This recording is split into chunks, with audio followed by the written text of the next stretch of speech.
And good evening. Welcome everyone who's watching us stream.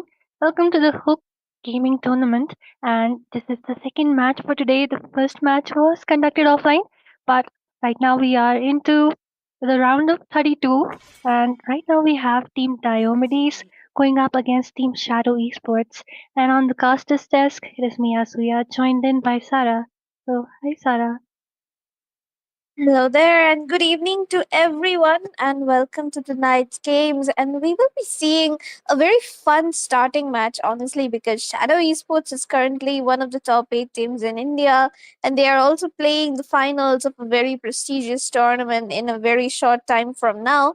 But Diomedes is one of that underdog teams that have been coming up recently into the top 32 stages, and tonight they are going to be facing one of the best. So we need to see how much they can perform tonight and how well they can showcase their skills.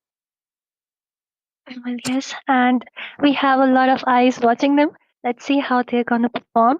We will be moving on to the draft very soon, and here it is the draft phase. Shadow Esports on the blue sides. But talking about the bands, though, I think the same typical bands will be coming up with Belric, Paquito, Zushin. At least Paquito and Zushin might be there. What do you think, Sarah?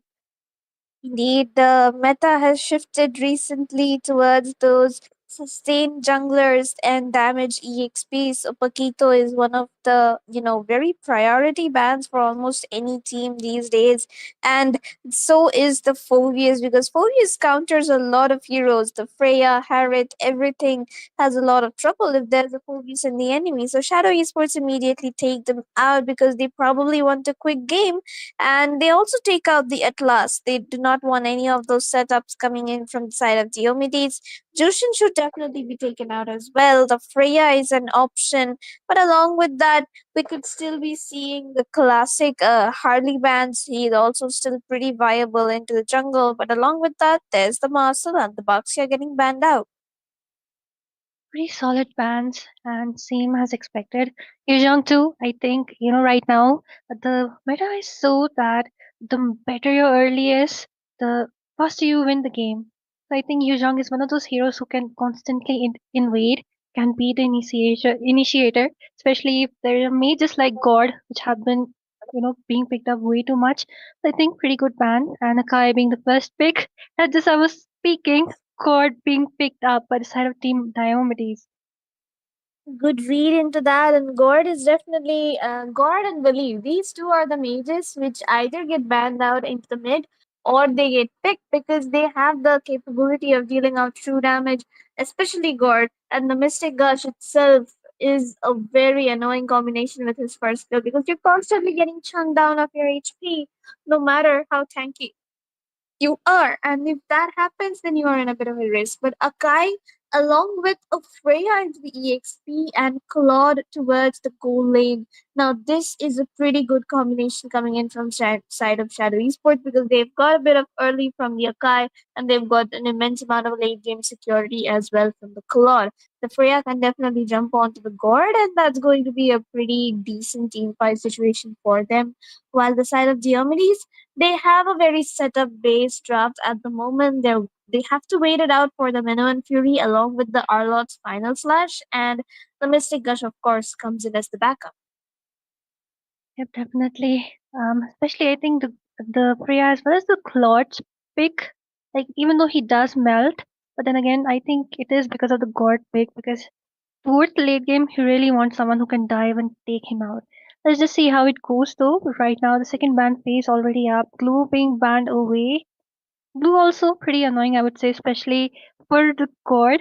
I think most of the bans in the EXP, especially the Glue and the Yuzhong, more of the meat centered, I would say. Lucian being the final ban. I was wondering why Team Shadow didn't pick them up, but then it is what it is. That's the thing, Roshan is still decent onto the mid side, but there's just a few better options. Her mana was genuinely nerfed quite a lot, so no matter how much damage she is dealing right now, and no matter how good you are, towards the late game, you definitely suffer into those extended, long, and brawly team fights which we get to see these days.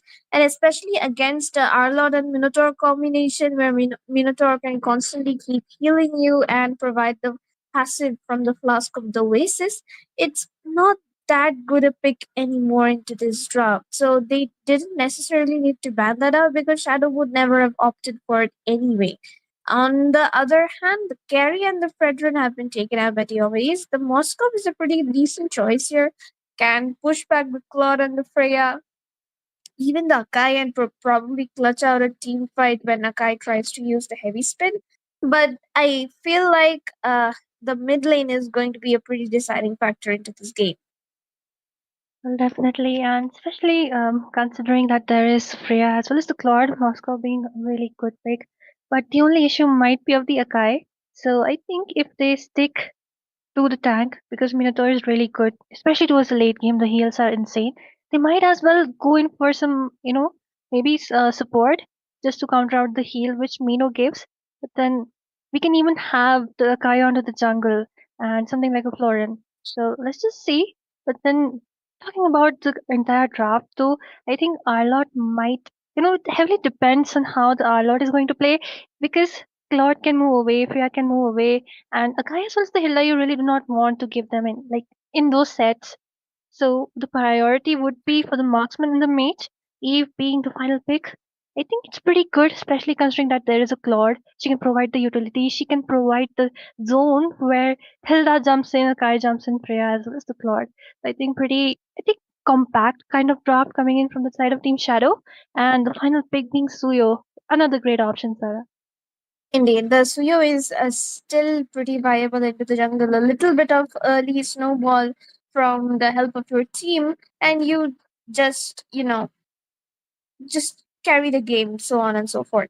But the only problem here is that there's a Hilda into the room who's going to be constantly invading into the jungle, and then there's a Yves and an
utilizing really well. Meanwhile, the Claude, almost getting jumped up by the Suyo, manages to move away with the second skill.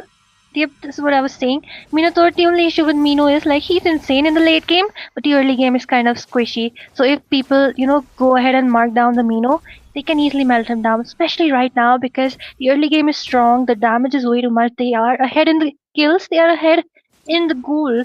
And just look at the way they're controlling the absolute control over the map. That's what they go in, they get a lot of damage, they steal away the buffs even, and at least they try to. So you did get the retry on the blue. They're kind of lucky, I would say. But the goal lead is still into their hands, and the goal lane itself is a very deciding factor because the way the Moskov is getting pressured onto his lane with the lane freezes and the jump ins, and yeah, this is what we meant by having a Freya who can dive in onto the backline. Your backlines are not going to be safe at all. A default Oh, here, oh, little bit of an over-aggression, I would say. The SOD and the stun connected, so that's one sigh of relief for the side of Diomedes. pretty good gameplay coming in from Freya. Of course, that's what we expect, right? Especially even the SOD was on mark, so I think a bit of a kill for them. But the final slash coming in. Oh, okay. We can see a team fight kind of breaking out. The Arlord went back towards the back line, but there's possibly no backup that's going to be coming in from his team. So he backed off for now. But the way he's getting targeted, though, is very risky here. Minon Fury getting used up to defend his teammates. But then again, another final slash. Mystic Gust comes in as well, along with the RWM. Both the mages just brawling it out into that team fight. But unfortunately, or maybe fortunately, no casualties in there.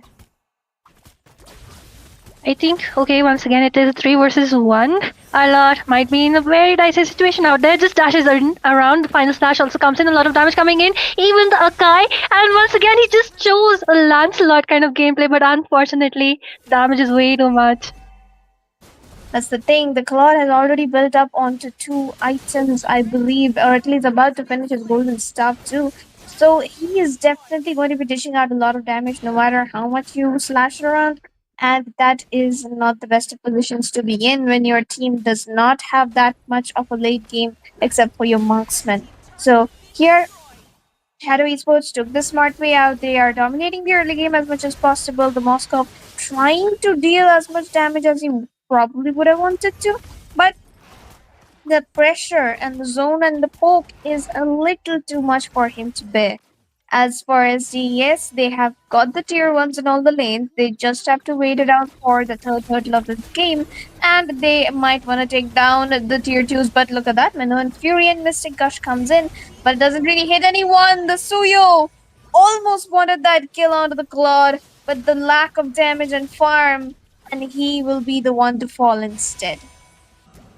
Really sad for them, but I think okay, Hilda going up onto the Moscow. Moscow really low, but gets the backup, manages to retreat.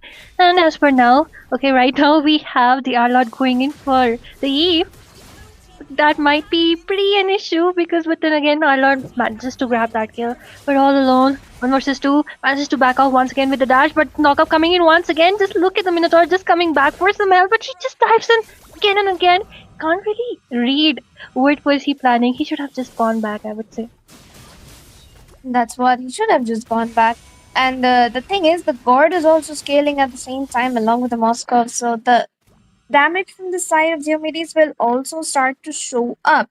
SDS has a lot of farm to snowball and take down everything. That is true. But can they manage to keep up that snowball is the question. The Gord, yeah, I think they can keep it up anyway.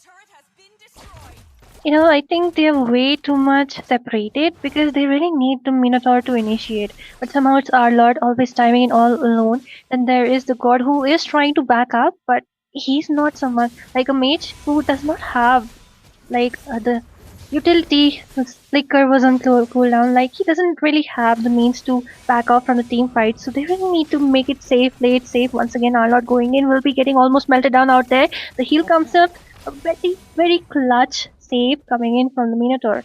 So what I was saying is like maybe Team Diomedes, just be patient, be together, let them farm because you shine towards the late game. You have a god, even Moskov. Why forcing those team fights? That too all alone. That's the thing, and even right now, they can pull off a comeback from here because their draft does allow it, and the marksman and mage have stayed alive for this long. But let's see what happens though, because SDAs doesn't really seem intent on giving away those chances, and they do want the win kind for themselves. Look at that, the stun coming in from the Hilda, but the guy is probably like, just wait up, bro. I don't have my skills yet. I can't dive in so much. And that's probably somewhat something going. Oh, the final slash of the Milton Fury. It does hit onto two people, but the heavy spin coming in along with the blazing duet to disrupt that beautiful setup. That's the problem of giving away an Akai. Sunset for the triple. Default steals away the maniac. That's going to be Team Diomedes falling apart one by one, giving away four for one. That was a really, really good team fight, I would say. And just like we said before, Akai being the priority pick just because he can disrupt such beautiful formations. The way he can just disorganize the entire team, and the way he is giving the space for Claude to dish out that damage. And I even love how the Claude is positioning because there is the Minotaur, right? He has the knockup. There is a stun coming from the Gourd. There is even the final slash, but he just waits, and the way he positions, he even flickers and uses the second skill so beautifully that his ultimate never gets disrupted. So yep, I think pretty good gameplay coming in from the Claude too. He is on the 607 already, really, really farmed up, already built with the entire Trinity onto his hands. So this Lord into the hands of Team Shadow, I think it will be a successful defense from the side of Team Diomedes. Maybe might be able to lose one turret, but then again, okay, 1 versus 5 happening over there. Okay, we can see the one versus five, and yeah, Madara will have to fall down into that situation. He also realized the fact that he isn't in that much of a risk, because right now his team is pretty formed up. There's a lot coming into front line for his team, and they can definitely go in along with Akai. The RWM comes in. The Moscow passive is hitting them, but it isn't doing much. Final slash on the one person. Heavy spin again saves his teammate, locks down the Arlot and takes him down. Sunset and the blazing duet Oh, flickers to get the kill with the first kill. This is why you don't give Sunset his main heroes, guys. Learn. And the base is wide open. Two people left to defend. Can they pull it off? Is the question. They get one. Can they get two? The base is low, but they can't get any more than this. And Shadow Esports shatter the Nexus and take away the victory towards the round of 16. well, very beautiful, I would say aggressive and complete domination from the side of Team Shadow Esports. They played it really well, and just like I said before, the Claude definitely deserves the MVP. The positioning was immaculate, and the way, Claude usually Claude players they just sit in the lanes and farm till they get their DHS, but he came, rotated towards the mid lane, got that double kill in the early, and that's what gave him a set go. That's what boosted, I would say, his entire gameplay coming from there. It was already level 5, meanwhile, Moscow still struggling with that level 3. But I think if Team Diomedes, they would have seen, because I didn't see even a single rotation towards the gold lane coming from the Mino or even the jungler. That is the thing, that's what I meant. Like, we get it that early game, first 5 minutes, you do not really want to rotate towards your goal lane because you're more focused on the EXP rotation. But this game, the main carry itself was the Moscow, so they should have taken that into consideration and rotated towards the goal, pressured the Claude a bit when they noticed that the lanes were getting frozen. But unfortunately, they didn't do any of that, and Team Diomedes, little by little, they fell apart because their main damage dealers itself weren't getting farmed up enough. Yep. And then again, I would say it was a very, very good match to watch. But we will be going in for a short break. But do stay tuned because we have more matches to come.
Good evening, ladies and gentlemen, and welcome to the Hook Gaming Showdown. We just had a match in the previous one, and right now we're going to be heading towards another one in this round of 32. Tonight, it's going to be obviously myself, Ray, on the casting desk with none other than my wife, Zushin. That is X, bro, not SH. But yeah, it's just gonna be myself and my wife. Jokes aside, there's no one here. Just like how she's fictional, my caster is fictional today as well. And right now, we're gonna be heading towards a game between Eternal Esports versus Hope Esports, which I believe is actually Armageddon Esports with basically a different name. So obviously, Armageddon Esports, they are pretty well known towards the community. They were one of the Mythic Leaderboard teams, but then obviously they had a lot of roster shuffles. They have been a bit inactive into the scene lately, but this is going to be after a long while. I'm going to be seeing them playing in this best of one series. And if I'm not mistaken, this is a elimination round, so they better showcase their skills pretty well. If not, they will face the elimination pretty soon. Right now, I'm just going to be waiting for the drafting phase because I don't have anybody to discuss anything. I mean, of course, I have Zushin, but guess what? If I start talking with her, I'm going to be sounding schizophrenic, but I don't want that. Okay, let's just wait up for the drafting phase. And for now, what else? Oh, there we go. Hope Esports will be getting the first pick, and Eternal Esports will be getting the second pick. And there's no H in her name either, bruh. It's ZHUXIN. Anyways, so with the current state of the meta, where we see a lot of the heroes being not a lot of the heroes actually. After the patch note that dropped in the beginning of the season, we saw a few very reputable heroes like the Leo mod and the rest basically falling down from grace and losing their place in the meta with mostly, I believe, another hero that also kind of fell off would be except for Leo mod, who else was it? I guess the assassins kind of did fall off because a lot of the assassins that we used to see back then, they're appearing less and less. And right now, the reason actually is on your screen. The Akai, the Fredrin, and the Baxia, they have come back into the scene, of course, being very annoying nuisance towards the opponents. Akai has always been annoying, obviously, but the thing is, I believe it's the inclusion of the fact that there are a lot of heroes that are quite of a, what do you say, initiative. They really want to initiate, and Akai is just the perfect disengager. And if you pin him against the wall, of course you have the suppression as well. So yeah, he's one of the reasons, along with of course Abaksha. This guy has obviously been in the meta ever since he has released and into the jungle. And on the other hand, they also ban out the Phobius, so Eternal Esports had to respond with the Paquito, Freya, and the Marcel himself. That does leave out the Zushin, Zetian, and a plethora of more options.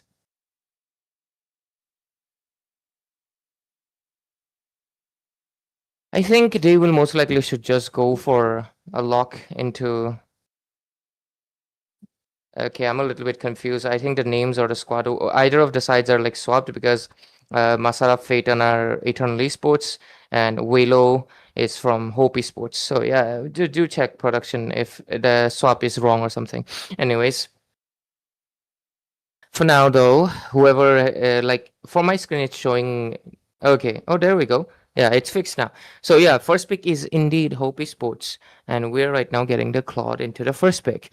Eternal Esports, on the other hand, they have the chance to respond with the Zushin herself, or they can go with the Zetian, or they can go honestly with the glue because it is available. And there we go. They pick up the glue themselves.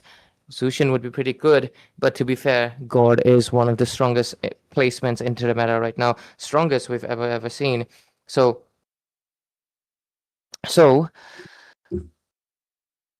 I'm just curious to see if the response from the side of Hope Sports is going to be any form of assassin, because of course we don't see that often these days. So like everybody just locks in the Fredrin pretty much often.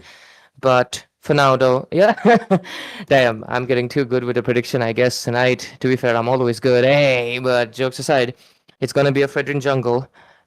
Pretty vulnerable against the Gourd, but if they find a good flank, Claude can kite pretty well. And talking about kiting, we will get the person with perhaps the biggest kite in the game. We will get the Moscow with the SOD. Right now, the next two picks are going to be popping up, and no, sorry, the next two bands are going to be popping up. Both of the sides have their goal laners settled. Glue is 100% going to be going into the roaming position, so that means roam and gold has been sorted, while one side has gone for the mid lane and the other side has gone for the jungle.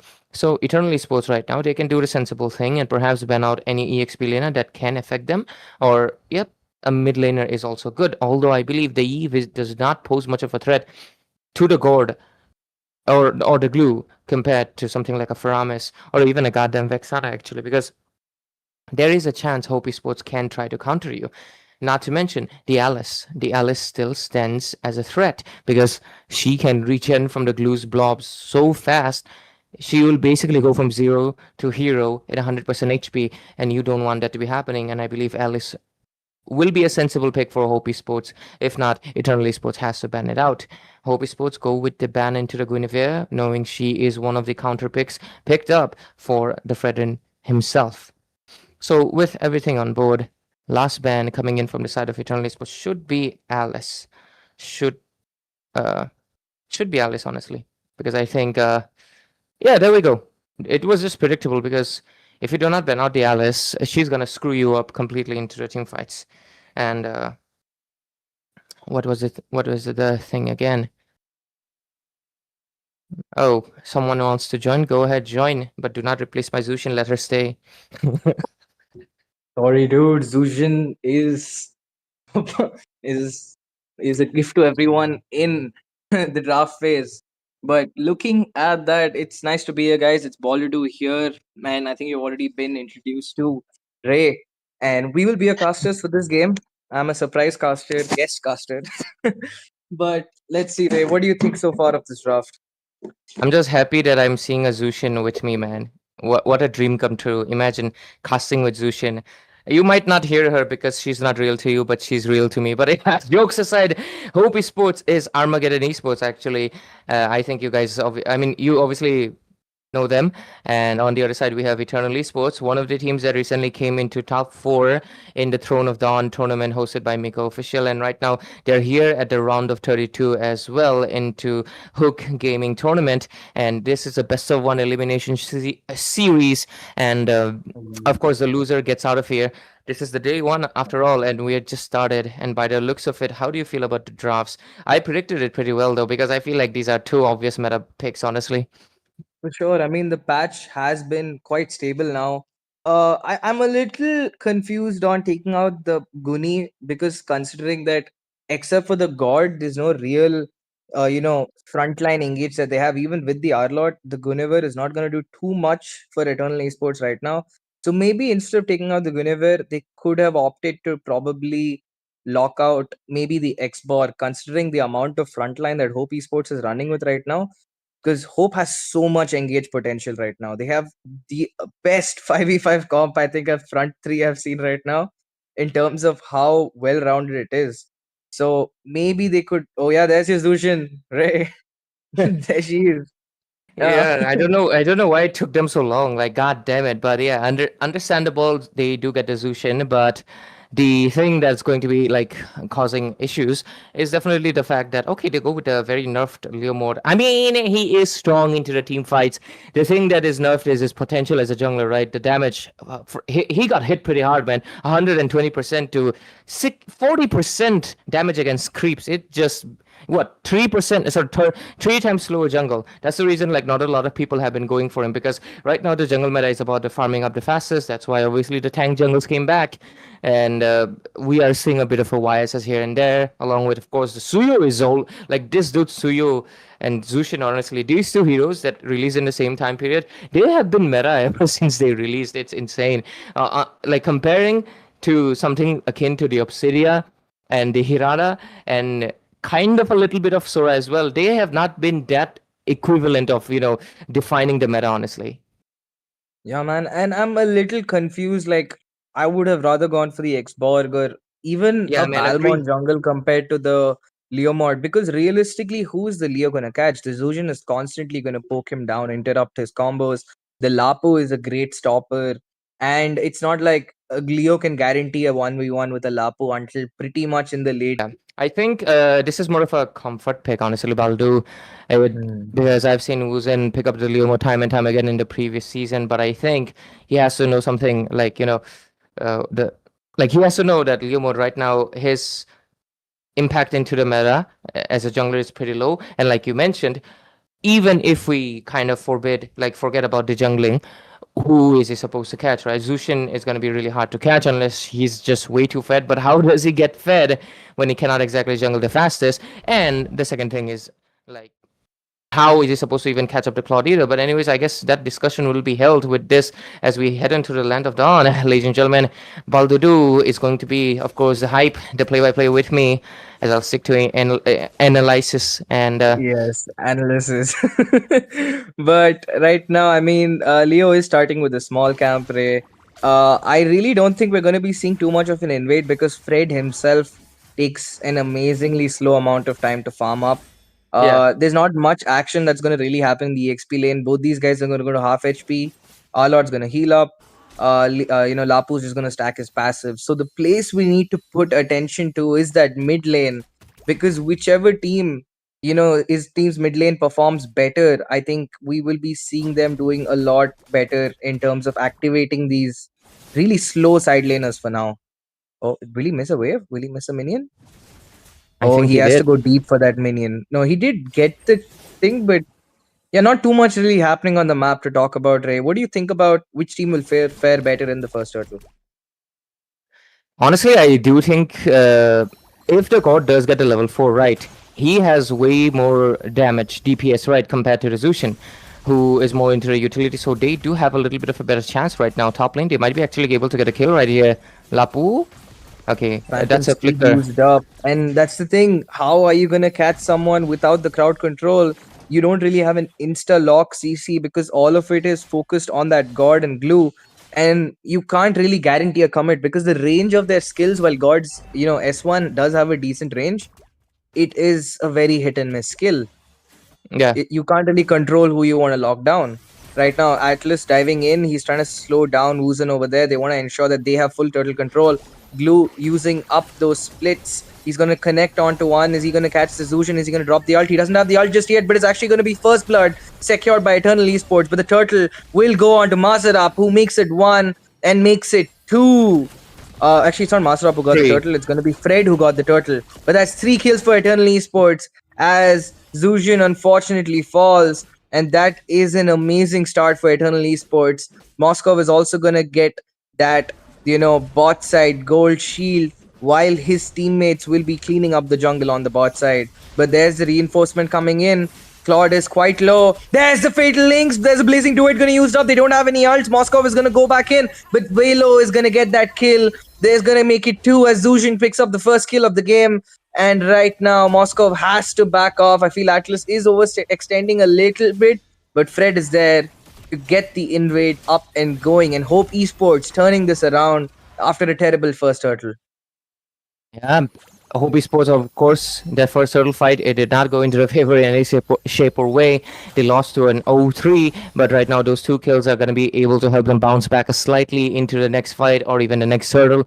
I do believe, the fact that Eternal Esports, like, they don't exactly have the most lock on CC, but the Arlord is going to be helping most, like, basically carrying most of the crowd control on his back, and he's going to be the main initiator, along with Glue just being, I think his whole purpose in the game is going to be to make sure to zone out the Zushin as much as possible, force out the Crimson Beacon so she's not able to basically pick up and zone away Wuzen or Masarab that much. After all, because Zushin is right now the main posing threat for the side of the frontliners for the side of Eternal Esports. But right now we're heading towards almost the 5 minutes mark of the game. Next turtle's going to be showing up pretty soon, and both teams do look pretty ready. But another one. Ooh, big Fatal Links. There's the stun coming in by Lapu, and they clean up the members of Eternal Esport.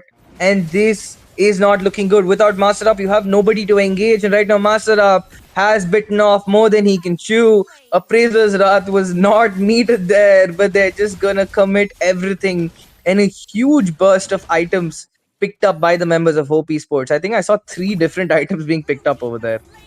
Yep, breastplate for Fredrin, War X for Lapu Lapu, Corrosion Sight for Claude. That's 3 items for the main DPSs already. Zushin is okay. Mana boots on the Zushin. God damn, I would not prefer that honestly, buddy. That And is the not going to be clock. helping you And the much. clock. And Yeah, the gem on top of that. That's a lot of mana.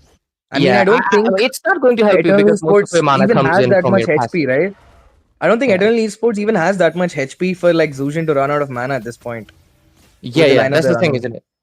I'm confused by the itemization, honestly, for the Zushin. But other than that, yeah, the God gets the Sky Piercer, should be getting that power spike pretty soon. But he doesn't have this spam ability. He's going for penetration. I don't like that, honestly, Lust, because the thing about God is he's a nuisance. He's an annoyance, right? He's someone that keeps you zoning out by his constant poke. You get the constant poke when you win the Enchanted Talisman with the magic shoes. Early game. Right. He doesn't have the cooldown right now to be that menacing. And I feel like that's definitely impacting. Look at that. He still doesn't have the Mm, stun yet. Now he gets it. That's a massive window between his first yeah. and a second stun. You should be getting it in 3 seconds because that makes or breaks it. So yeah, I think Exactly. Lust with so much offense might Oh, be. Master Oh, Up going oh, in. okay. When will we see the final slash? Not going to be used up just yet. Zushin is going to interrupt him over there. Final slash finally used up. He's chasing these members down. Zushin dies under the turret, but Master Up taking a lot of turret damage, forced to flicker off, will not survive as June will get the kill. Mystic Gush used up, blazing to it. Lot of ults and lot of bodies, and they trade 1 for 1. I would take that any day, but Zushin did not actually use her flicker while Master Up did. Yep. So was it really a win for Eternal? Because the bot side turret has been taken down. That's the first objective, neutral objective that in the form of turrets that's taken down in this match. And surprisingly, Eternal Esports who got that. Yeah, I do like the fact that even though they did lose out the fight, in a way, they are able to get the macro because at the end, the macro is going to be the one causing you to win. And with a Moskov, the macro is much more into your control because you can go for the structures much better while coming into the team fights a little bit later with the SOD. And right now, I believe the circle is going to be going Oh, the uncontested. blue, Third the one, that's blue, a the free 500 blue. gold for the team. And Glue, he's not looking good. And he's gonna fall. Lapu Lapu, the brave warrior, is gonna take him down. He is trying to survive, hits the final slash, eats up that damage, surviving. Fred is stun locking him. There's the Mystic Gush used up. Will the Atlas fall? Oh, sorry, will the Zushin fall? And the answer to that is no, as Fred is gonna get the kill and makes it 2. Skadoosh and Masara both fall. This time, the Claude will not join the fight. He just sticks to farming. And I think it's required because there's not much he would have really added to the team fight over there. Okay, I almost thought that stun would have connected, but yeah, true about that. Claude is not going to be adding much, and it's better to make sure he does take out the bottom lane turret because he's already pretty close to, so he can just equal out the odds for themselves and basically right now get the macro in favor. Lapu Lapu also towards the top lane, he's trying to do the same thing, and they want both side lanes at simultaneously by the looks of it. 85 score, almost 8 minutes into the game. Skirdush has not been really able to go back into the back end just yet. Let's take a look into the builds once more because I want to see how much they are able to scale up. Okay, Claude with double the items. Moskov also, but DHS obviously gives way better power spike to the Claude compared to just the staff. Moskov still going to be needing the D100 sword to dish out the maximum amount of damage and does have the need the regen. On the other side, the God, no cooldown. I am not supportive of that, What honestly. is happening? There's no spam on his hand. And Chastis Pauldron for the glue? Not sure, buddy. Should have honestly either gone for the Dom Ice or some form of magic defense because the Zushin is the main posing threat, or just provide a little bit of anti-heal to the team. I Like, would have Claude is even not even in a taken team fight. even an antique or a radiant would have been better as a first item because the HP Yeah, that you actually Claude is get not in a from team the fight. chastis is almost nothing. And he doesn't have enough HP to actually benefit from that, health Yeah. recovery, the burst reduction that he gets. So it's way too early to be picking this up. But right now, Hope Esports have full control over the river. And Glue, I feel like he's just doing a thankless job right now. He's not going to really be doing much by poking them down. I feel he would have better luck helping Claude, kind of zone these guys away in the lane and keep Master up there as the main source of engage. Because look at that. Atlas completely zoning them away from the Lord. There's no scope of entry because they have to use the ults to dive in, and that is too expensive of a resource to use.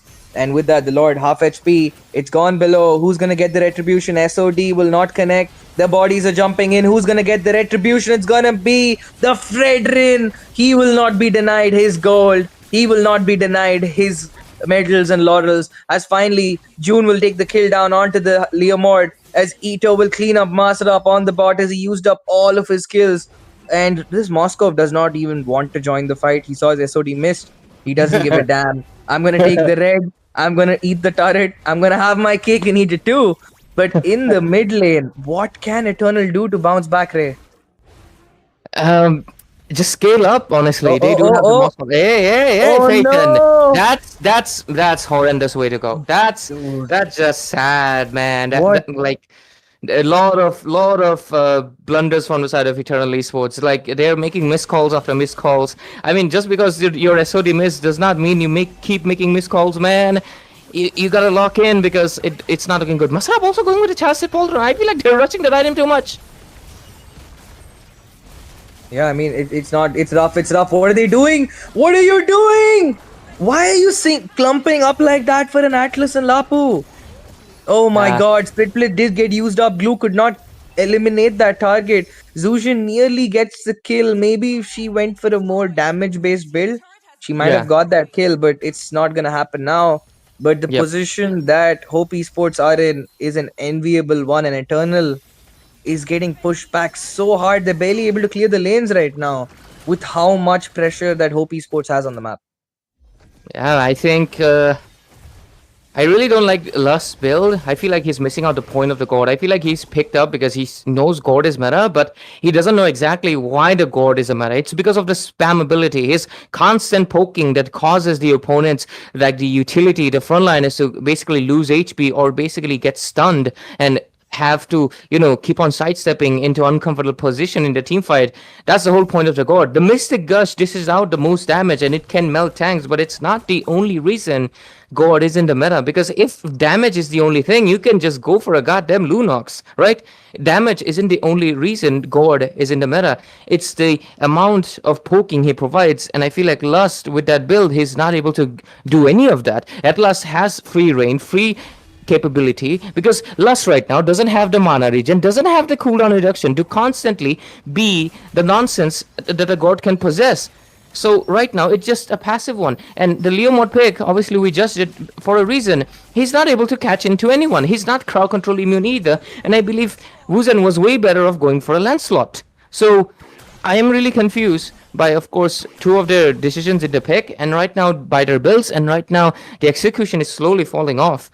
And if this keeps on happening, I don't think they will be able to pull off a defense, because I think the side of Hope Esports right now with the massive 6,000 goal advantage are just going to be sweeping off this game in this BWL 1.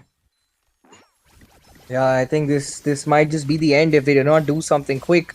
And the only thing Eternal Esports can hope right now is for Hope Esports to make a major misplay. Like, Yeah. they somehow need to let this glue walk in and steal the buff, steal the Lord, but that's not going to be really happening because the team that's been playing clinical so far, I don't think they're going to be making such major errors. Yep, I don't think so either. You're right about that. Moskov is still trying to do his job though, trying to split push as much as possible. And okay, and he's gone. He's gone. Wuzen is not surviving. That's the thing. An Xbox would not have fallen victim to that man. Yeah, they won't be Because pressing an Xbox like that. Even a exactly. Balmond would not be this pressured because at Yeah, least he would be able to farm quick, walk in and walk out. The Leo is too slow without his steed. Like without the Phantom steed, he is just yeah, one of the slowest heroes in the game. His base yeah. movement is so slow. And I know this because it's my favorite hero. I main that hero. Same. So I know how trashy he is sometimes in That's this the thing, patch. man. They nerfed him. Oh Lord, marching in. Oh, Flicker used up by Master Up, and now the final slash is a lot less scary because that's one major resource that they have already accounted for. They have to keep the Moscow alive because if he falls, they have nobody to clear the lanes. The mid inhibitor already sieged down, already taken down. The glue is not able to climb onto anybody meaningful, and this is the problem if you don't have sufficient engage capability. The glue Top is, lane, is top is lane. really not a good pick. But on the bots on the top side, there's the bravest fighter used up. He's gonna dive in, master up, is gonna get chained. CC tries to dash away to safety, catches Oh, four with the final flash. There's the Phantom Steed coming in, blazing duet, zoning the members away. Will he Queen get of the Nature. kill? Nearly does. Oh, Baits out the Purify. SOD used up. He has to go in for the fight. Fred really low, but he's gonna walk out to safety. And now the glue is the one who has to flicker out back to safety. And that's every resource, the meaningful resource used up by Eternal Esports. How will they defend these waves? There's no way they can hold on to the bot inhibitor unless, Hope Esports makes a misplay. And it looks Eh? like that just might have been happening. Flicker used up by Claude, and finally you see the members coming in. Moskov Nah, going no a little too purify, no deep, little purify. too aggressive, and he will fall. Sky Piercer stacks, adding up for Zushin. And what was that play? Why was that needed? Why are you going in that deep? Look at the goal diff, man. I think he just saw the only opportunity to get a Claude and thought, yeah, it's the time, and went gung ho about it. Not knowing the fact that he doesn't have to purify, and there's like 3 crowd controls in front of him, 4 if you make up the Fredrin as well. So yeah, it's just not going good. And let's take a look back into the Bills. And I believe Lust, he gotta do some research, man. He is going for full burst gourd. Doesn't have any of the spam. Not except for the wishing lantern having 10% cooldown reduction. He just does not have any of the spam. Glue also building up the chest as pauldron for the first item did not make any sense. Same for the Arlot. This like why are they prioritizing the chest or pauldron so much? They are not going to be benefiting from the passive that much. They don't have enough HP to do it. And the second thing, the Claw did not even join any of the fights in the early, right? Even now he's actually kind of avoiding. He only goes in with the blazing duet and only is trying to go for Phaeton. Arlot is just far away from ever triggering the Chassis Pauldrom's passive. The Like, Claude is and not until even hitting the tanks. He's not even touching the tanks. He's only going exactly. for Phaeton and Lust in the background. So I don't know. Very questionable decisions. And right now, why is Master Up going in that deep? Fatal Links is gonna connect. He again flickers out. He's not gonna survive. Look, Done. once again, the Claude is using his ult to zone the backline away. The Yeah. Chastity had no value over there. Yep. And now the Zushin is just playing with Leo. She's just playing with her food right now. But Mystic Gush finally Finally get it connects, kill. gets an important shutdown. But It's that's too not late, going to man. really do too much for them. I feel like it might be a little too late to, really start. I mean, they do say don't count your chickens before they hatch, but right now I think the entire coop has crashed down onto Eternal Esports right now. Despite having such a good engage, despite the misplay by Fred, they are not able to punish them. Like, look how long the Lapu is surviving. He pops the Winter Crown, and that's it. That's all she wrote from this team fight. And I think this Lord. Oh no, it's not defendable. He is going for it. Atlas might be going in for an engage. He goes. Oh, mistake. Massive misplay. These might just be the turnaround that Eternal Esports needed. Yeah. They get the mega kill onto Velo, but there's the blazing duet. They have no answer. Praisers Wrath catching 3 Yeah. and 2 are down. Yeah. There's the bravest fighter off cooldown. Wind of Nature used up. Somehow this Moskov survives. The stun does not connect. This might just be the kill they needed. They're going in. They pop the immortality. An amazing item swap coming in by this Lapu, making sure that the tempo does not turn around too much. But that gold lead has dropped from 10k all the way to the 7k mark.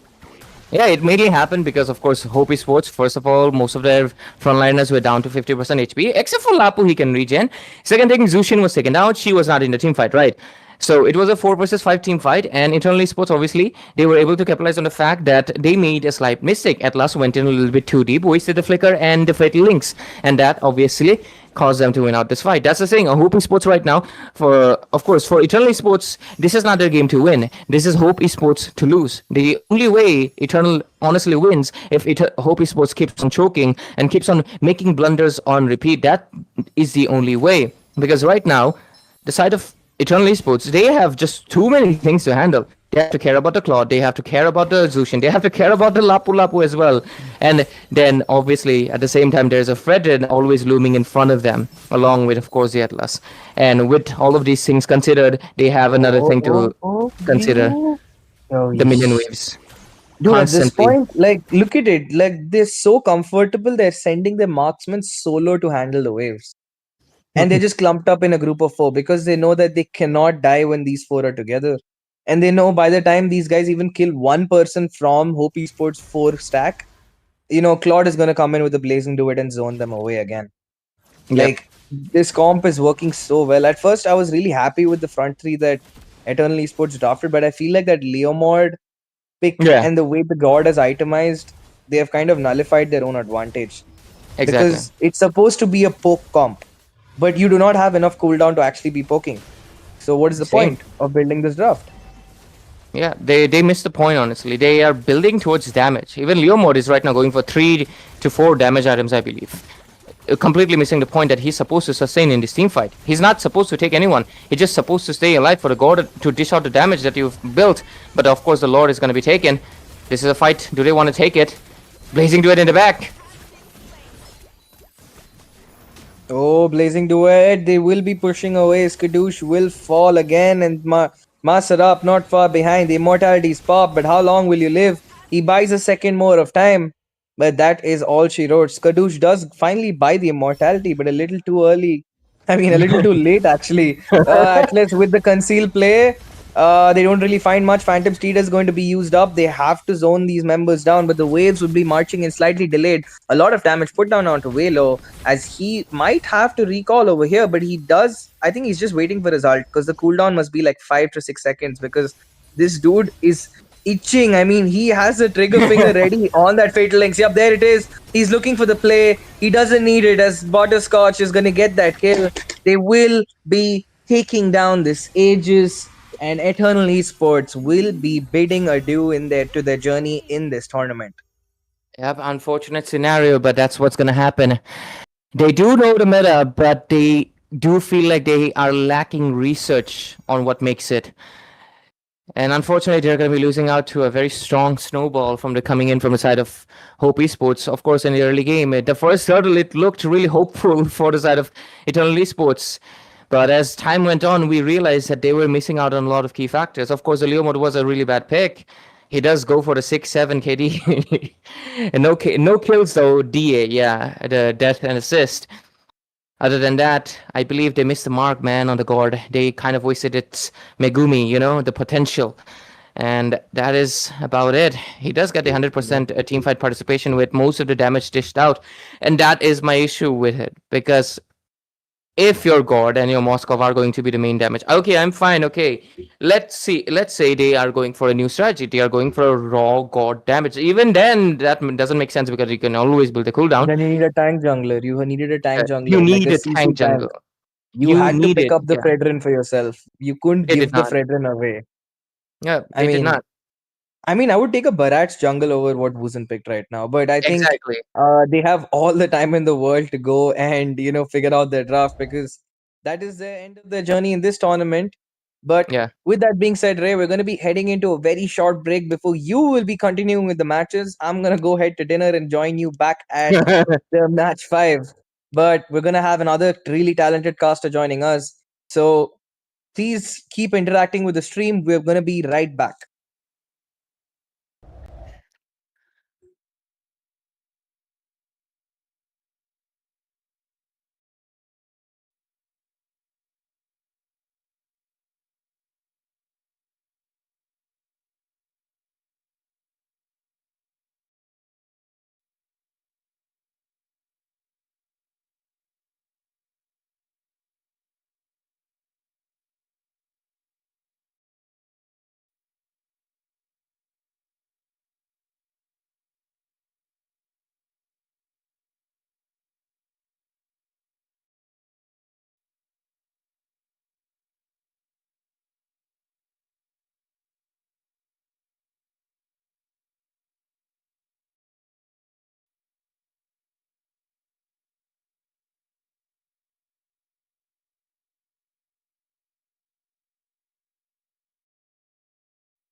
And good evening, everyone. Welcome to the Hook Gaming Showdown, the day one of the top 32, and this is the fourth game already.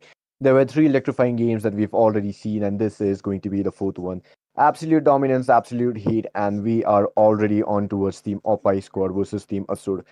Asur being a really well known team, and on the opposite side, we have Opai Squad, a really newly formed team, I assume. But hey, I forgot to introduce myself. Ray has already been here. I'm not going to introduce him. Come on. But hey, Jeff is here. I'm going to be with you guys. Oh my. Okay, never mind. I just saw something really cursed. But anyways, we are already on towards this. The drafts are going to be really interesting. At the same time, the gameplays are to be matched with the draft as well. Mogger. Because oh, Ray is here. Jeff the Mogger. Yes, He's always mogging. yes, Jeff, sir. no, no, no. Yo, Custer, what's your name? Oh, my name's Moga Jeff. You know I mock people. No, no, no, no, no. Say the phrase. Say the phrase. Oh, my name's Jeff. You should intro like that in every tournament. You say like like Jeff, like you sometimes have, you sometimes struggle with intros. You should just literally start with that. Nobody can match it. Because if I Hmm. say that, okay, if I say that, audiences and organizations that host these tournaments, they're going to be like, what the hell is this guy talking about? This is so out of topic. But if you say that, it's literally on topic. Your name is Jeff. Oh, my. See, I won't deny to you on that, but hey, I will take your recommendation on towards it, and it's going to be, I guess, my main intro now, Ray.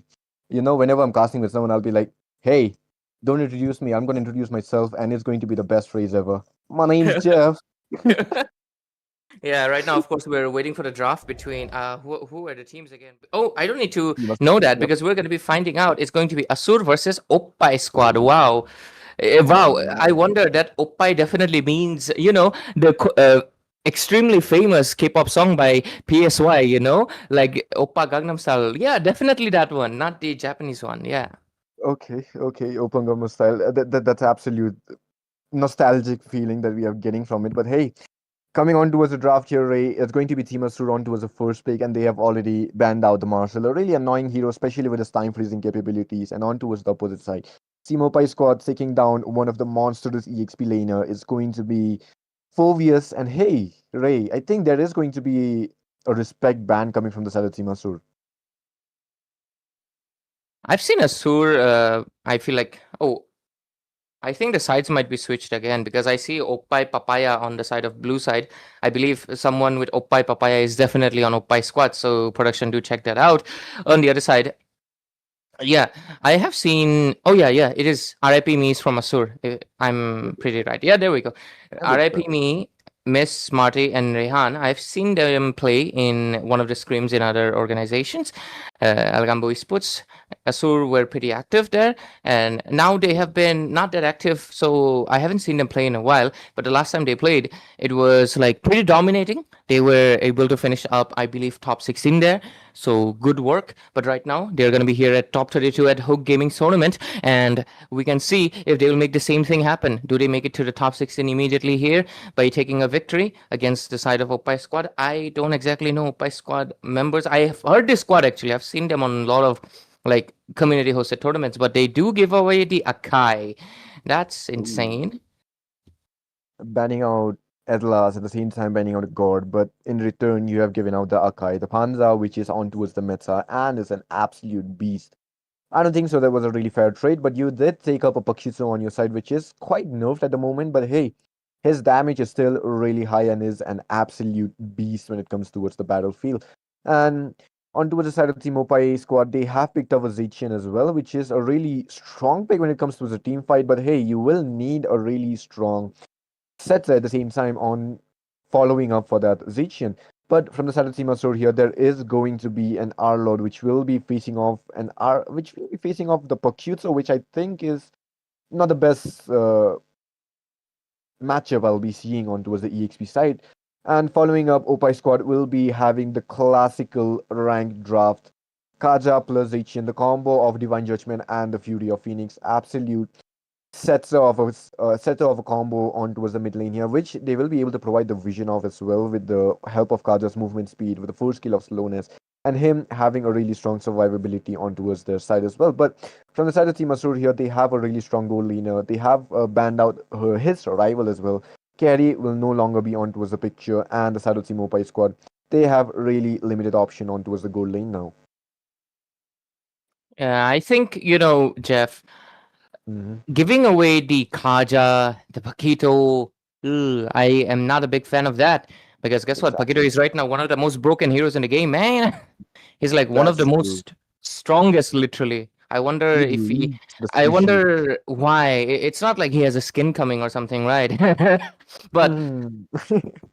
but yeah, his burst is insane, and Exactly. having that burst, he doesn't die that easily because his shield on the first skill just makes him a pseudo Esmeralda. Like Oh the man. first time I saw the buffed Paquito after the patch, I was flabbergasted. Okay, obviously I do not play, but I saw it in a tournament.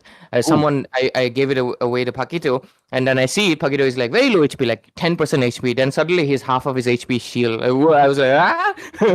I got jump scared. Uh, Like what? I think even the opponents that were playing in that squad were also like, what the heck? And yeah, they definitely learned the lesson to ban Paquito permanently after that. And yeah, that has been the thing in from literally from literal epics. Okay, even they uh-huh.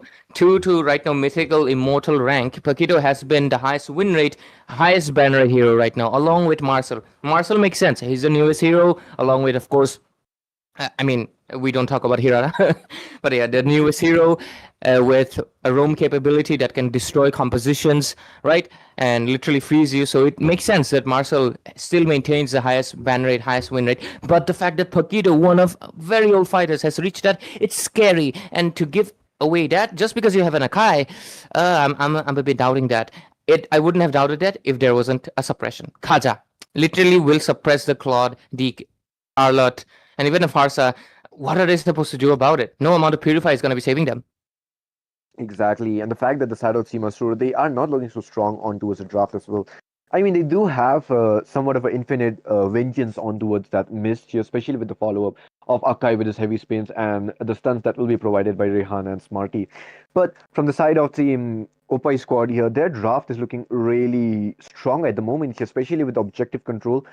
I think that the Sanity Master will definitely have a upper hand on towards objectives, but when it comes towards the proper initiation on towards the team fight here, I think that the side of Team Opai squad, they have a really easy way to be going on towards the backline if they are able to make a flank here. But hey, Luna on towards that Leslie. We don't usually see Leslie's on the tournament, but the last time I did, she was an absolute beast, right? I still get nightmares whenever I see that Leslie's damage. I'm gonna be real with you, okay? So there are a few heroes in tournaments, okay? Uh-huh. They don't show up. They are not meta, but when they do, they Exactly. sweep. Okay, Leslie is one of them. Then Exactly. there's the Faramis. Then there is the Chip. Then there's also another one. Of course, it used to be Hanzo, but right now he's buff, so he's showing up a little bit more. But yeah, Hanzo used to be one of those heroes. Doesn't show up. It's not meta, but when he does, he sweeps his opponents. Leslie, she very much is one of those marksmen. She's actually very make or break because, yeah, she's solo, very like, let's be honest, very horrible, horrendous wave clear, Exactly.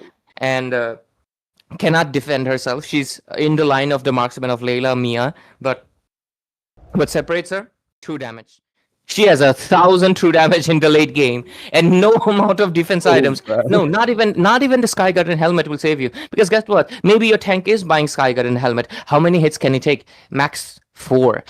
And your squishies, they are not going to be able to buy a Sky Garden helmet. So yeah, you're cooked, and that's the reason I believe Leslie, whenever she gets picked, she wins indefinitely. And I believe this might be one of the things because Leslie counters the Claude as well. So Asur, you better have a strategy because, ladies and gentlemen, welcome into the Land of Dawn. This is going to be the Hook Gaming Tournament, and right now we're going into this round of 32, second match of the day, and third match of the day, and Asur. They're looking. Their draft is looking a bit fishy to me, even there is no fish. But myself, Ray, I'm joined by Jeff. Hello, but hey, if you're just speaking about it, the mid lane is definitely being dominated by the side of Team Opai squad at the moment, especially with the fact that they have that Z who can actually have a far better damage output than the far sound towards the early game. top lane definitely being dominated by Leslie here due to her true damage. So a support might be handful on towards the top lane here, which will be provided by Tigreal here. And Akai definitely went for the wrong side on the jungle here because he would have wanted to go towards the EXP and make sure that the EXP gets an upper hand before the turtle starts, which definitely isn't the case at the moment. And the side of Team Asur's jungle path is not looking so good. But I think that they would rather trade a turtle for the top lane at the moment here because the way that they are moving, the way that they want to get a hand on towards the tempo of the game here, it looks like they will definitely force the top lane at the moment. And the side of Team Opai squad here, they would want to go for the bot lane here. They can definitely go ahead and take down that Arlord here, especially with the fact that in the early game he is not much big of a threat here. But hey, Akai definitely made a little quick of a rotation onto the bot lane, but will not be level 5. I think that he could have easily taken down the top lane via beat-through. Oh, yeah, and right now, of course, the side of Opai squad. All right. Whoa, look at that. Okay, heavy spins will already, not the heavy spins, but there is going to be a second skill. Heavy spins finally follows up, but the bravest fighter will be giving up a lot of damage. Akai made a mistake pushing that Lapu Lapu in the way of that Sigral, and he will be taken down. Kaneki and Ripme will be resting in peace, but hey, they will be back in no time because this is still the early game. This is still the laning phase, and the respawn cooldown is really low, but the side of Team Opai squad already having 2 kills, while the side of Team Asur, they have 3 on their name, which is going to be giving the side of Team Asur a 5 or 6k gold lead. Yeah. Okay, looks like we're going to be getting a pause by the looks of it. 3-4-2, almost 3 minutes into the game, like you said. So right now, of course, despite the draft, they are... Okay, they are requesting a pause. Can we get a pause?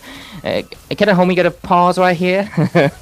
Looks like... I don't know. But hey... It feels bad, man, because yeah, I've been there. Sometimes, anyways, the Kaja right now will be going back, and the turtle, by the looks of it is going to be taken with no competition. Okay, finally, there's a pause. Okay, there is going to be a pause finally here, but yeah, like you mentioned, the turtle is, like I mentioned in the draft as well, Ray. The side of Team Asur, they have a really heavy objective-based control draft here, while the side of Team Opai squad, if the side of Team Asur engages, they can bait out the skills and they can easily take down the engage. They can anti-engage on towards their opponents, which is going to be giving them a quite upper hand when it comes towards the late game phases, if they are losing, of course, because the turret will be there for their aid here, and at the same time the damage that they will be providing. And not to forget that they have a Leslie as well, which will be dealing a lot of damage in the late game, which definitely the side of Team Asur would not want, and I think that they will be heavily targeting down that Leslie in the early to mid game phases right now. But like we all know, a good goal laner will definitely farm his way out, even if he's dying 10 times or more. Oh, so right now, of course, I think the side of Team Opai squad, their draft obviously needs that scaling, right? The scaling is going to be very important, and all they gotta do is basically hold a late game. So we're going to be most likely here for an extended amount of time, because the only way Opai squad wins is obviously by pushing it to the late game, and I believe that's what they will try to do. But at the same time, Asur, they have the caveat, they have the advantage of just making sure they snowball the heck out of it and just rotate S5 and pressure every lane possible. And if they continue to do so, they are just going to be able to basically win this game before 12-minute mark even happens, because the Leslie has really bad whiff clear. I am repeating it again because she's one of the marksmen you cannot rely to defend a full minion wave because once the enhancements come showing up, she'll take so long to clear waves that she's not providing nothing much to the team. The reason is actually I feel like a lot of squads actually forget these heroes. Okay, the Granger, the Leslie, right? I feel like these heroes, they should be more into the team fights, right? They are not people who are supposed to be clearing wave, right? They're supposed to be people who are picking up the kills. So I believe that Leslie should, like, as soon as the game gets into that 5-minute mark and she loses the gold minions, it's better to rotate with the team and try to get up pick up a few kills with a Sky Piercer. And if you scale up, it just GG's over, right? Because if you just keep staying in the lane, you're kind of like gambling. Oh, mid lane. Flicker wasted. Okay, Predator Strike was there. Flicker will be baited out on towards that YT monster. But the all was there, the Fury of Phoenix. But on towards the top lane, though, we can see Leslie losing against the hero that she was supposed to counter. But hey, we can't judge it because Claude is a really strong hero at the moment. But on towards it, Smarty might be taken down, taking up a lot of damage. Heavy spins will be forced, and there it is. Makes his way out, will be saving Arlord there. Kaneki, not the brightest move that you might have made out there here. But hey, Miss will be surviving. There is going to be the Sacred Hammer, which will be pushing back that Lapu Lapu and straight down his grave. At the side of Team Asur, their sync is being shown up here. Like you mentioned, Ray, that the side of Team Asur, they are a really good team and they have played in a lot of tournaments and their experience is showing in this match. Yeah, and right now, I do believe the Farsa is honestly doing a little bit of a deadlifting, like basically taking control of the game. And Exactly. I am like, I'm gonna be honest with you, I'm surprised the Farsa is not that meta. Like people obviously have been glazing the god a lot, and Zushin the most justified one. But where's the Farsas? Right? Farsa, Cloth smelt it. He's like, hey, something is fishy. This Leslie, she tried to rage bait me, eh? So yeah, he Okay. immediately goes back with the BMI. When something is too peaceful, always know there's something wrong, something alright. That's right. You can never be you can never have too many peaceful days. But hey, the side of Team Asur, they are trying to go in for the mid lane fight. Maybe Kaneki. Oh wait, Ray, did you just? Oh wait, let me just tell you. Did you just saw the way that Kaneki actually saved out that Hey! Pakito on? Wait. Yeah, I actually saw that one. And for a second, I was paying attention to the top lane as well. I was like, damn, that could have been a Ooh. kill, but looks like she is Okay. actually not in the range. But now, there's going to be a Almost. turtle fight. Okay, the turtle fight is already here. Smarty taking up the charge here, taking up that Opai Papaya and on towards the mid lane. They are definitely trying to poke out that Guardian Shield out of that YT monster and straight on towards it. Kaneki will already be here. Same goes to the Lapu Lapu, but the damage is coming in from the Pakut, so will be dealing a lot of damage on towards RIP. Me might be forcing him to be backed out right now. Smarty going in, might try for it, but the final slash will be catching two people onto the backline. The Divine Judgment is there, but not at all, as there is also going to be the follow-up from the Faded Airstrike, instantly taking down Luna here, which is not a good sign because it's your gold laner who was supposed to be scaling up and it's already down with the turtle following on the hands of Team Asur. Pretty uncontested at the moment as the side of Team Opai squad. They don't have the necessity to be going ahead and taking the lead on towards the objective. And right now, towards mid lane, I believe that is something that they're constantly eyeing right now. They do have the side lanes almost sorted because look at that, top lane is going to be secured right now. Kaja is there, but that's only a Kaja. And Leslie, guess what? Bad wave clear. That's the thing. But hey, Claude, go towards the bottom lane. Why are you wasting your time in the mid lane? Let the mage do his thing. Money up. Anyways, itemization wise, Kaja with the Thunderbelt? Huh? I mean, it works, but I feel like you could have honestly went in for a bit of defense and the fleeting time. You really need the fleeting time in this game because you have a lot of targets to catch right now. The far side is a threat with 201. Then you have Rehan with, of course, he doesn't have enough kills, but guess what? He's going to scale up pretty soon. You also kind of need to stop the Arlot as well from being a menace. So that's already 3 targets. Look at that. The Faded Airstrike will be there, but the final slash is following up. No last hit for Mist. That was a bad mistake as Opai Papaya will be taking her down instantly with a single burst attack here. I think there was a I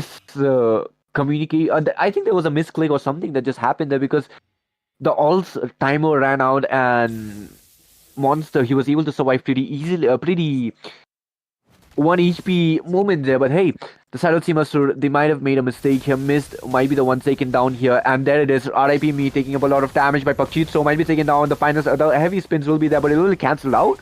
Okay, the Divine Judgment actually cancelled out that heavy spins, and that is not going to be a good sign, but it is going to be the Lapus that finally out there, and the side of Team Opai squad, they are not looking good as they are being forced inside their own turrets here. Yeah, and with this 7-3 scoreboard, Asur has the lead right now, and the only way the side of Opai squad can do anything about it is just rely completely on Luna.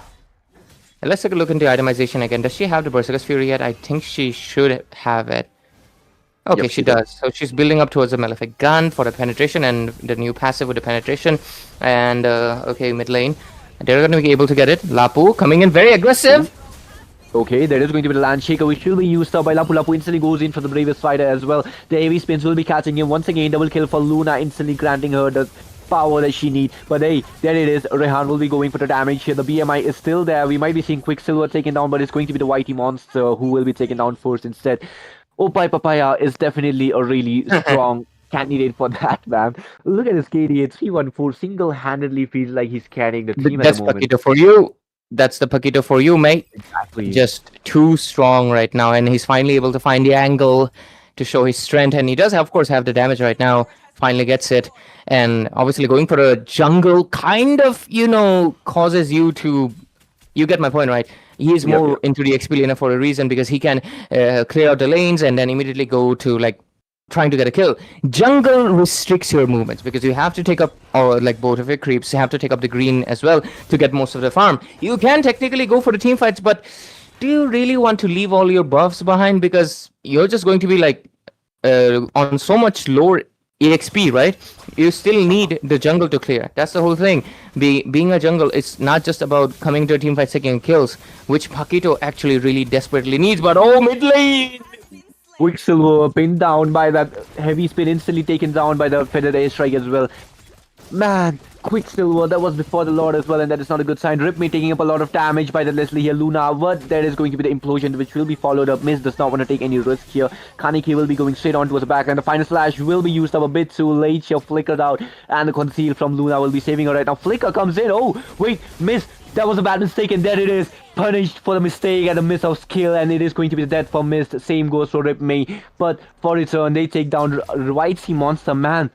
White Sea, Ripme. These names are way too confusing, but hey, Opai squad definitely did take up a lot of bodies for the side of Team Astro right now, and they will not be able to make up for the mistake that they did because the Lord is coming from the top lane here. They will be able to make it up. They will be able to stall it out until Miss comes back, but the side of Team Opai squad, Luna is definitely stacking up her damage right now.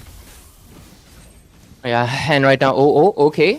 Could that be a pin? Could that be a pin? He's just pushing her Man, away, but look that's at a him. kill. Okay. That's a kill. Oh, Ooh, Luna surviving still for a long HP here. The feathered airstrike will be Lapu. on used up onto the mid lane. Lapu almost survives, but will be taken down by Rehan, and there it is onto the top lane. Leslie survives. She will be going back. Man, Smarty, you are not smart enough to be taking down that Leslie at the moment. But hey, the Lord is still there. He is marching. He is going to be slamming in, but the Divine Judgment will be used up. But no follow up from the side of Team Opai squad. This is it. The miscommunication has already been shown up, and the side of Team Opai squad was not able to take down the one of the core members from the side of Team Astro right now. But I think that Kaja should more likely focus on towards the Claude and Mist rather than going for the Smarty, Ripme, or Kaneki right now. yeah, and I think a 12-10 score. It is obviously going to. It is a bit of a weird game. Okay, the scoreboard makes you feel like the game. Okay, let's take a look back into the itemization. Akai with, of course, most of the tank items. I do think he could have honestly went in for. And it's fine, I guess, right? Anyways, the Cloud with the Trinity build complete. He's built the Wind of Nature. Yeah, good for the Wait. Paquito. Yeah. Before that, why is Kaja building a glowing one? Hey, yo, what? I just noticed that Kaja is going for the magic damage. For a second, I think- thought, like, hey, these builds, man. Today, what's happening? And do people forget basic builds tonight at Hook Gaming Tournament, guys? What is going on? Oh man, You're a roamer. You're the only tag they have, and you're building Man. going on. That's crazy, buddy. You're not Florin. oh, man. You're not he Florin, actually buddy. considered- Quicksilver, Oh. you're not Florin, buddy. You don't. No, Quicksilver, generally, man. like Opai Squad, if you're watching the stream or any of their friends are watching the stream, this is not how your itemization. Please Exactly. do a little bit of a research, improve. And Tomites would have just done wonders for you. And yeah, anyways, 12-10 score is, and Not just dominance size. I think Lapu is not building the chest size pauldron as well because Rehan definitely Yeah. needs the chest size pauldron for the counter.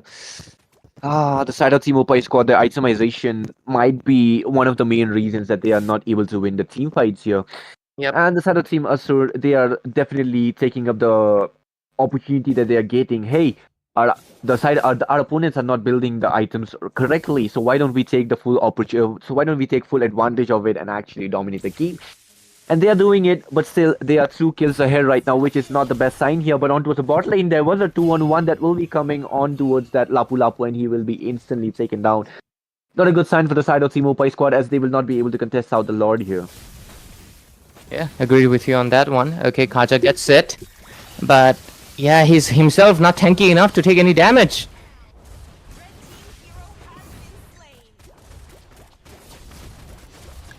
And right Okay. now they're going to be going for the mid lane, and with this 16 to 10 score, and I believe, yep, that's exactly what's going to happen. Like I predicted, they do not even let the Leslie get the farm that she needs, the farm that she required to snowball. Hey, what the happened? Smarty. Ada. Buddy, Oh, what? But anyways, they're still regardless going to be able to get the game. There yep. was nobody to defend it. Only the Lapu Lapu gets pushed away by the Tigreal. And with this, Asur will take the game, take the victory, and of course, they will take the charge into the top 16 in Hook Gaming Tournament. Securing the ticket for the top 16 with an absolute dominate game here. Upai Papaya definitely did his absolute best in order to settle out the game here, but I don't think so that his team was as cooperative as him. Definitely due to the items here. Whitey Monster, I think you could have gone for the Divine Glaive before going for the Fleeting Time. And Quicksilver, please don't go for that glowing wand when you're playing roamer or anything.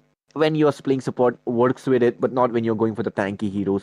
The side of Team Asur here definitely with a really absolute mindset of champions here, and they did their absolute finest gameplay on this match as well. The items are looking absolute solid for the counters of their opponents here. They did win for those slight mistakes, which was coverable. Small mistakes can be coverable when you are on towards the lead here, but when you are progressing on towards the late game here, even the slightest mistake can be the cause of your defeat here. But hey, look on towards the team fight participation. 59 for Smarty here, Kaneki for the 65, Ripme 75%, Mist 65, and Rehan 65. Having same amount of team fight participation as your mage when you are a gold laner or a EXP laner is really good. I'll be honest, Ray. And regardless of that, I do think the questionable itemization decisions are going to be affecting another team and making another victim tonight. And with this, of course, ladies and gentlemen, we're done with the second series as well. And we're going to be heading towards another one pretty soon. But don't go anywhere. We're going to be right back with Hook Gaming Showdown on the YouTube channel itself. Make sure to like, share the stream, and subscribe to the channel to continue supporting all the community hosts that are hosting these amazing tournaments by themselves. And look at the production work as well. I love the graphics, man. So premium, it feels like a like Rolex. I'm getting Rolex vibes. Yeah, jokes aside, we're gonna be right back with a short little break. Make sure you please do not go anywhere and stay tuned. We still have a bunch of matches. We still have what 5 more games. So make sure you stay tuned and yeah, stay tuned.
Welcome back, ladies and gentlemen, once more to the Hook Gaming Showdown, and we're going to be heading back to the fourth match of the evening, another BO1 series into this, of course, uh, top 32 round. We've had back-to-back two matches with very horrendous builds, and honestly, that's disappointing.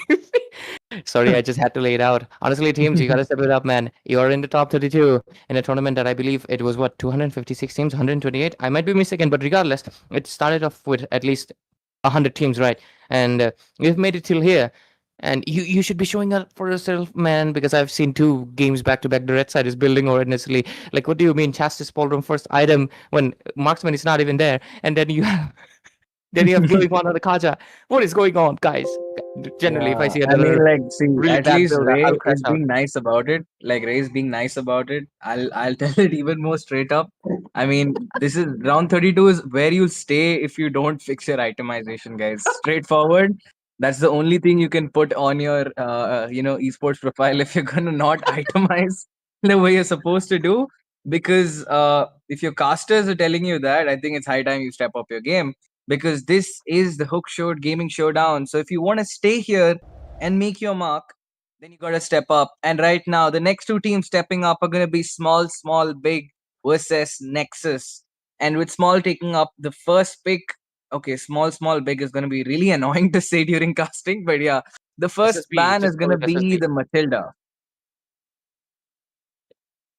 SSB versus Nexus. So right now, we do get the Mathilda onto the pick, coming up with the Marcel on the other side.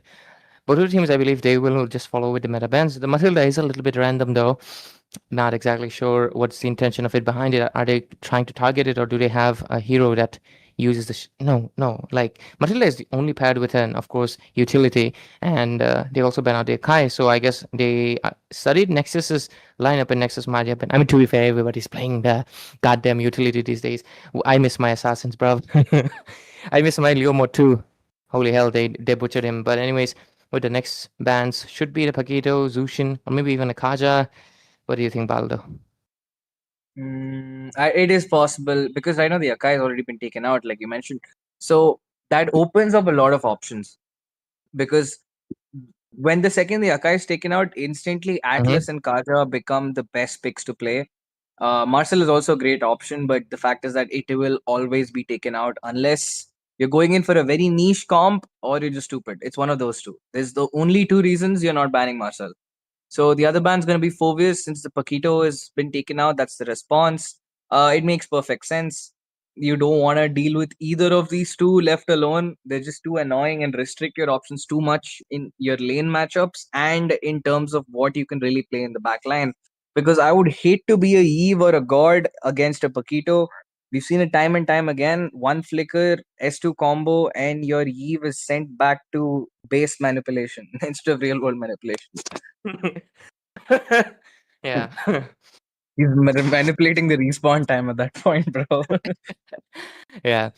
But anyways, right now we're gonna be getting the God showing up once more with the Atlas on his side this time around. I hope it's not a full damage build God once again, but with this right now we're gonna be getting the Valir popping up and the Kaja showing up as well. Small, big. And right now, okay, the Kaja priority obviously makes sense in the sense that they will be able to disable not just a God, they can disable right now an incoming Claude, a Moskov, anything that wants to dive back. Claude, sorry, the Kaja will be able to shut him down much better.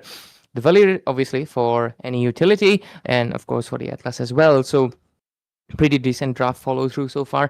I think right now they can definitely prioritize not the XP laner yet, maybe the jungler if they want to. There's still the option of the Fredrin or the Baxia, but no, they actually go with the Granger. That Ooh. is, from my end, it's a bit questionable, but I guess it works. It works, I guess. But the Granger is someone that needs the flicker desperately, but right now he most likely has to Has force a to go. purify. He has to go purify. It's too risky otherwise.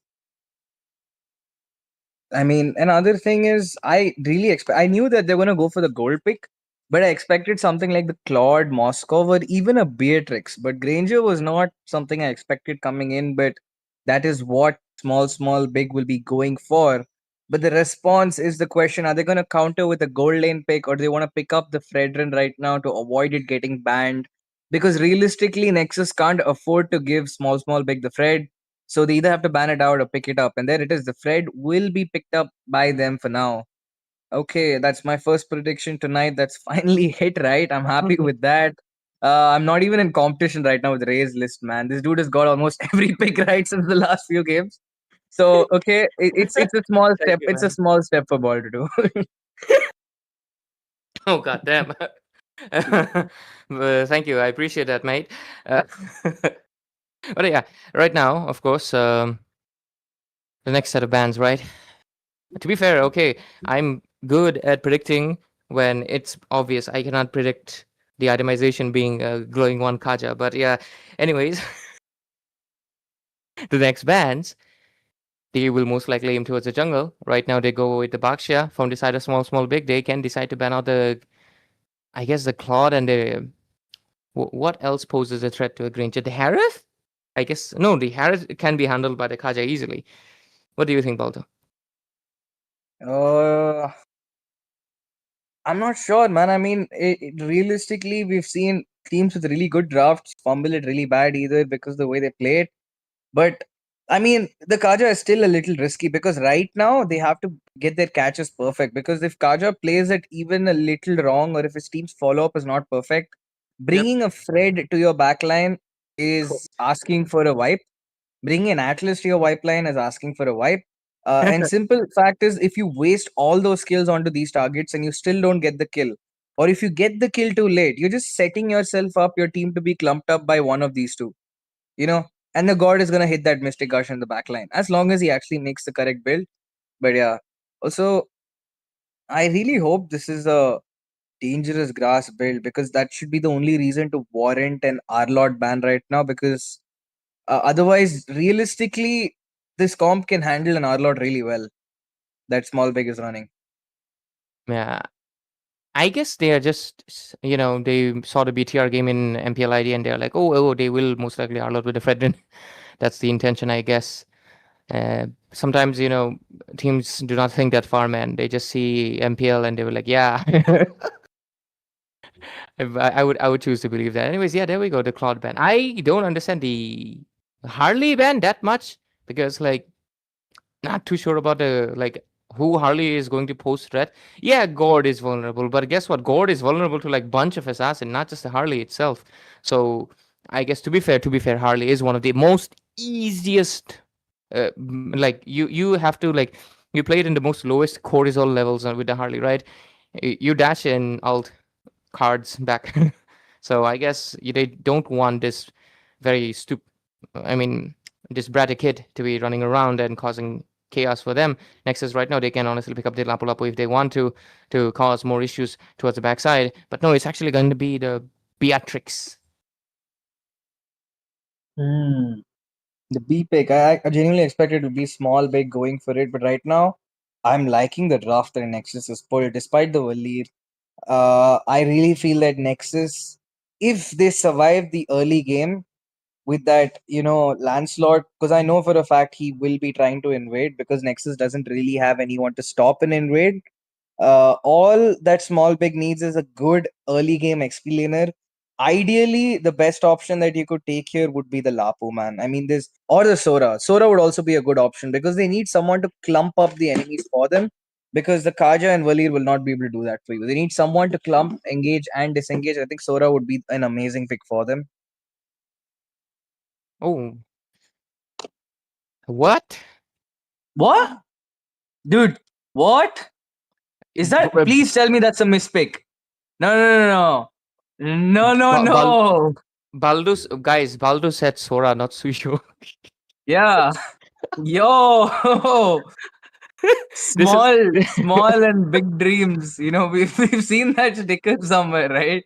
You know, small, big dreams. But right now, that is a very small HP pull and kit to be playing in the. Huh? What? I mean, Nexus, I understand Bene what works the hell? because Sure. it kind of avoids the, Valir altogether. It's a good option. But at the same time,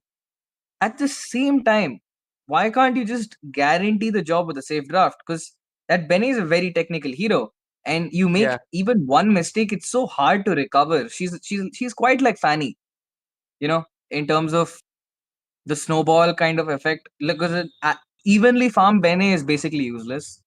in Yeah. terms of like the value she brings. Maybe until level 4 that makes that answer would not hold.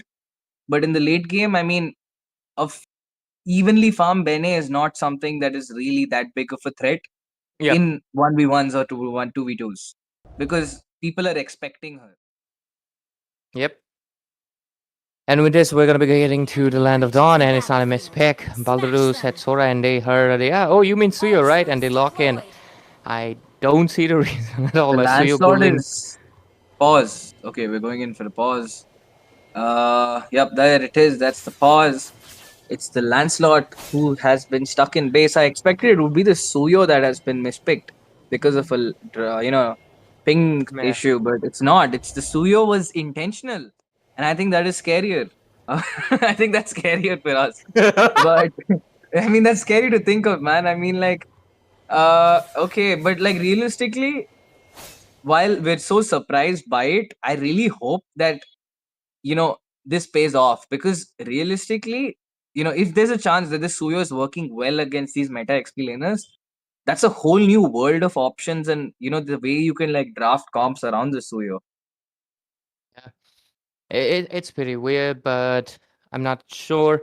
Is this pause asking for a redraft? I don't think so because I'm not too sure about it because it does feel very weird. Like in no circumstances would you be picking up a Suyo EXP to like compensate for anything. Like what does Suyo provide? It Last pick, that's the nothing. last pick Yeah, Suyo. yeah. Like it's like Second, last yeah. picking. It's like last picking Suyo EXP. That's the only equivalent. Yeah, there's no parallel you can draw because it's such a bizarre pick. Yeah, but It's like I'm flabbergasted, this man. is an original experience. This is an original experience. This is an original experience. That's why, guys, make sure you share the stream. You're not gonna be getting this anywhere else. Hook Gaming Showdown is Exactly, giving us only in Hook a lot Gaming of Showdown. And with that, original we are back experiences. in action. Finally, the match is underway. And I feel like a big advantage of the lands has kind of been nullified because now he has to start from his blue. He can't start the small camps because he kind of nerfed himself with that AFK over there. But with that being said, early mid game, I'm quite kind of surprised that Valir is being poked out this much. Yeah, there it is. That's the reality is coming back because the Valir is that strong. I was so surprised for a second when I saw Valir losing HP to an Atlas. Yeah, he was just, I guess playing the bait and switch, right? Oh, I'm so vulnerable, come and hit me, and then hit him back. Anyways, towards the explain, it is of course interesting is like the least word I would use against a Suyo and Beneta XP. This is something I didn't think I would see anytime, but hey, but like you said, it original experience. What can Suyo, like, let's be real, what can Suyo honestly provide? I guess he has decent enough wave clear, good enough mobility. He's just gonna be what, just a Khalid Khalid EXP, but without any of the regen or setup potential, Oh, right? Atlas pops the flicker. I'm really not sure why is he playing that deep right now. You do not want to be doing that Nexus esports. But I think maybe the Suyo, like the only way I can see the Suyo somehow work is that the Suyo just dives the backline. While these guys are getting dove on by Atlas and stuff, and Bene is also going to be looking for the backline. She's not going to be playing like a Yeah. disengage XP laner. So Yeah. maybe they want to, capitalize on that because at that time the Beatrix will be quite vulnerable. And Suyu can effectively guarantee a kill or at least zone them out of the fight long enough that even though, these guys give a good set, but right as we speak, there is the Electo. The ult used up really low. Kaja, will he survive? He does, and Elo gets the first blood instead. Fredrin popped down really low. Suyo trying to chase them down. There is the stun, it does not connect. And that is massive. Bene overcommitted a little too early, did not guarantee the kill. And the craziest part is the Kaja did not flicker over there. That's just confidence. Oh, right as we speak. Oh, he misses the Taunt Rose, and that's going to be very low. Bene misses the dash over there, expecting him to go somewhere else. Flicker Mystic Gush used up, and now the Suyo is going to be chasing down this god. I don't know what's really happening. Meat does get his blue buff over there. Suyo, you're not gonna survive that. No, there's no way. Nah, Dead no Bomb way. will pick up that kill with a basic attack, and that is all she wrote. It's 1-2 on the scoreboard. Nexus Esports, there is the Flicker Divine Judgment. She was changing the guns too long and near a bush. What were you even thinking?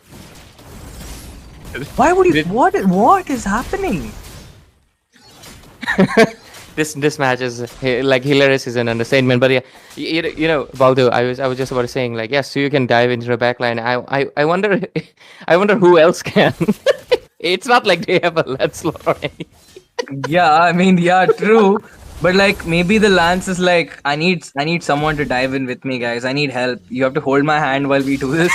So yeah, the Suyo's gonna help. Oh Yeah, we're okay. not pulling a Fast and Furious 7. We're holding hands, bro. We're not parting Yeah, ways. this is family. We'll We're defeat going them in with as the family. power of friendship. We're going in as family. But right now on off cam we get a kill. The Kaja will fall this time. Beatrix was prepared for him and takes him down. Benny does pick up the blade of Hepta. But let's take a look at the item, shall we? Okay, looking into it, Kaja gonna be going with the Thunderbell. First item. Okay, well, it does look like to be in trouble. HP 1. Oh, wow. That's a good escape. Composure, looking back. composure. There is the Hunter Strike. Benedetta with the, of course, the 7Cs, going for the full damage build, I suppose. I think her whole purpose is going to be to, you know, she has a Petrify, right? Yeah, just alt, Petrify, try to take down the backline. That's going to be the game plan. God with another God. No Enchanted. What are these people doing, man? Anyways, the Beatrix, she's a little bit half, like she is not completing her Malefic gun, but also like building a Legion sword. Not sure why, but oh, look at the set. Oh, big fatal links. There's the taunt, and the Kaja will fall once again. And this is the problem when you don't have a real frontliner. Whoa, Fred! Oh, big catch gets two, and they will get the kill on the Eros over there. The mid duo has fallen, but Elo will still steal this turtle under the eyes of their opponents. But now Suyo will have to fall. Flicker used up. I feel he could have held on to it since he was gonna fall anyway. But with that, the scoreboard now, Nexus Esports is in so much control, 3-7, despite not really having the most early game draft. Realistically, I mean, how have you let God and Beatrix scale faster than your Lancelot, the opponent? I mean, that's just weird because you have the better mid control, but you have just thrown your own draft with the Suyo pick. I'm not sure. I don't know how to I'm trying my best to find a way to justify this pick, but I'm really struggling with it because it's giving me so many reasons not to justify it. Yeah, man. So there's a divine okay. judgment. They did get the catch and they get it in time. Y1 gets the kill, and that's much needed gold infused into Y1. But oh my goodness! Oh my goodness! 3-man fatal links wipes out the mid trio. Make it 4. Y1 from the back line. Suyo putting a lot of damage, but can't sustain much of it. You gotta take a beating if you want to dish out one, and that is a wipeout. Small, big, with the small respawn timers will be coming back to the fight. But yeah, they come back with a little bit of a shame.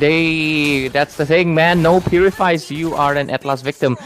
It's just easy to pick you off, and that's exactly what happened. 4 people immediately. Granger barely survived, but of course got picked up as well in the team fight. Super Jesus capturing the kill with the damage build. Did not even need to commit much, just come in with a basic attack. Other than that, right now, what's the name of the Kaja? What? Felele. Felele. Damn. But yeah, right now, dude, they're giving Fredrin so much space to play, and there's the fatal links. No ult is gonna save you. You timed it a little too late. You got stun locked, and that is all she wrote. Turtle control once again in control of Nexus Esports. Maybe Elo might pull off a miracle and get the steal, but will he survive after that? There's a huge chain of dashes set up for him. Final blow, Petrify connects. He's dashing in. He's gone in too early. He's been stun locked, and that is all she wrote. Meat picks up the turtle along with 2 kills. Make it 3 actually, because Elo also fell. That's 3. Will we get the 4th one? Suyo caught off guard. How long will he survive for? The answer is not much. The Appraiser will be hitting him with that skill one. Off cam, we get another kill. The Valir falls. And this is another wipeout basically. It's only 8 minutes in, and the inhibitors are being breached. You know, the inhibitor was a danger for a bit. That turret was nearly gone, but the Kaja did make it back in time. Beatrix made Skypiercer. Well, top 32 has way too many surprises for us, buddy. I think we'd better close off our eyes for some time. But yeah, anyways, right now towards the bottom side, they're going to be able to most likely get it. Okay, they miss out a little bit. But anyways, talking about the itemization, like you mentioned, Benedetta with a full damage build. Atlas with Chastis. Chastis for who? What is the Chastis obsession, man? Why is the Atlas having a Chastis when nobody does attack speed over there? Like, what? I mean, is everyone just copying the builds of, like, the top builds or something? Like, what is going on? But Yeah, man. Suyo, and the biggest surprise is both Lance and Suyo decided to go for full damage. And Kaja has gone for a utility Thunder Belt fleeting build. There is nobody with HP in that match. So it makes perfect sense the Beatrix has gone for the Sky Piercer because she does not need to make the Malefic gun except for the range it offers. She does not need any pen. Atlas was looking for something. He does have the Flicker but not the Fatal Links. And look at the KDAs, man. I mean, at this point, Dead Bomb and Atlas both are fighting for MVP. But I feel like, Dead Bomb is slightly ahead in terms of that. This reminds me of the fact that when Dominance Ice used to have the passive of Chassis, lower attack speed and anti-heal both, people used to build that item also when there was no regen heroes and no attack speed. People just used to build it first because that's what the pro players had in the Force first of item, I habit. believe. Yeah, Yeah, I it was believe a that's force of exactly habit. what's happening, bro. Oh, Eros will survive. Luckily, the Mystic Gush does not have enough damage. They finally get their first kill in so long. It's a shutdown onto the Benedetta. Much needed breathing space that this team needed right now. But look at the Fred. He's just zoning these boys away. Elo will not be able to attempt to steal. He has already been poked down to half HP. And that God is putting in work right now. Suyo picks the first turret on bot lane. Will he continue to push? Oh, he does. He does continue to push. But I think the whole opponents are all marching down. How long will he survive for? Oh! Hey, what? Whoa! Bro finally done it. Insane burst. And he's still surviving. He is still surviving, but not for long. Oh, actually, quite for long. He might have. Oh, okay. Yo, okay, Suyo. Okay, I see you. But the Bene is popping off just as much. Picks up a double kill. 1v3. Make it 1v4. And she takes them all. And she's hunting for some more. And Elo right now has to back off. Goes back to his Aegis. He needs to defend these turrets. Lord marching down the bot lane. Minions in the mid side. What is this man going to do alone? Not much, honestly, but thankfully his teammates are going to be respawning back with the small respawn timers. They come back. This Lord is going to be defendable, but the inhibitor, I am not too sure about it. Lancelot goes in a bit deep. Atlas looking for the angle.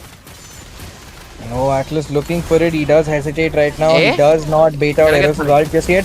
Beautiful skill 2 used up, preventing that link from being fatal for them. But Elo will fall anyway, trying to hold the mid lane. They do get another pick off onto the Beatrix. And the Suyo is somehow working out for these guys. There's the Electro final blow used up. Oh, Granger with the shutdown. The Death Sonata rings and the bell tolls in their favor. Finally, this is the first winning trade for small, big as they get a 3-for-2 trade in their favor. Yeah, and 26-8 score is right now on XS Esports. They're just basking in the amount of kills that they have gotten. Very blood. What endless battle for? What is wrong with the itemization tonight? But anyways, I won't get it anymore, I guess. But yeah, Granger with. Anyways, God with his build is also burst. No amount of cooldown. Not a single breeding soul of CDR in anywhere. Beatrix finally does build a Malefic gun, knowing that I gotta maintain the range. Who is the God right now. building Divine for when there is nobody with magic defense on the opponent? Instinct, man. It's Because just these two are on cooldown boats. We have 2 people on CD boats from the side of small, big. But you have, and the Kaja is also on rapid boats. Whereas the people who need to make the tough boots are not building it right. Look at that monster kill. Suyo out of position. He's kind of forgetting that he is not a tank, and even a tank is gonna fall. Overextend. He did not need to go through that lane. Pops the flicker, and he will fall. Fatal Links does be used up, but it's not gonna connect. Luckily, this guy made it out in time.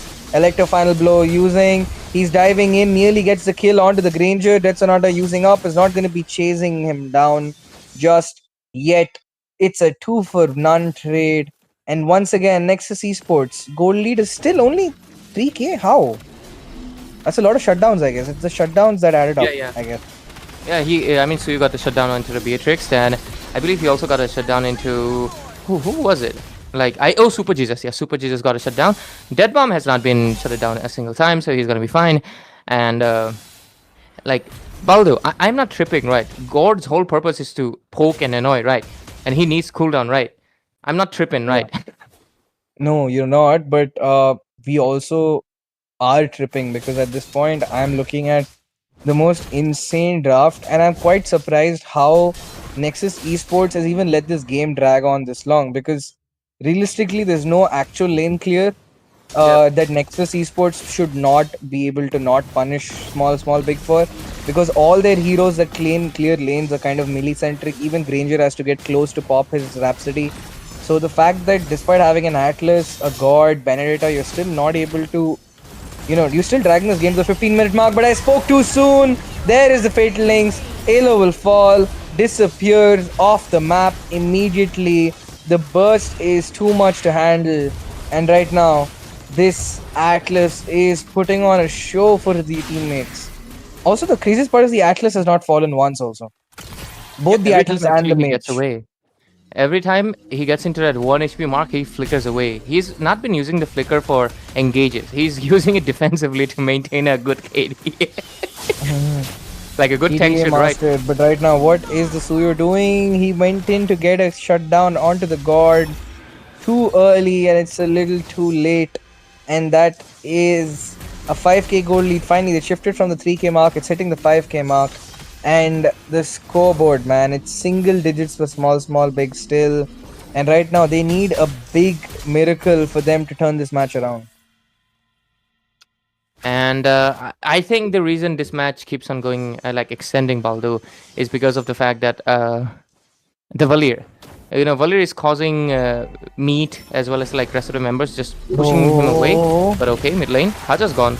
Oh, flickers away. Gonna be He safe. had to flicker out over there. Also, what is the Kaja doing? Is he going to use the Divine Judgment? He did use it, but there was no follow-up at all over there.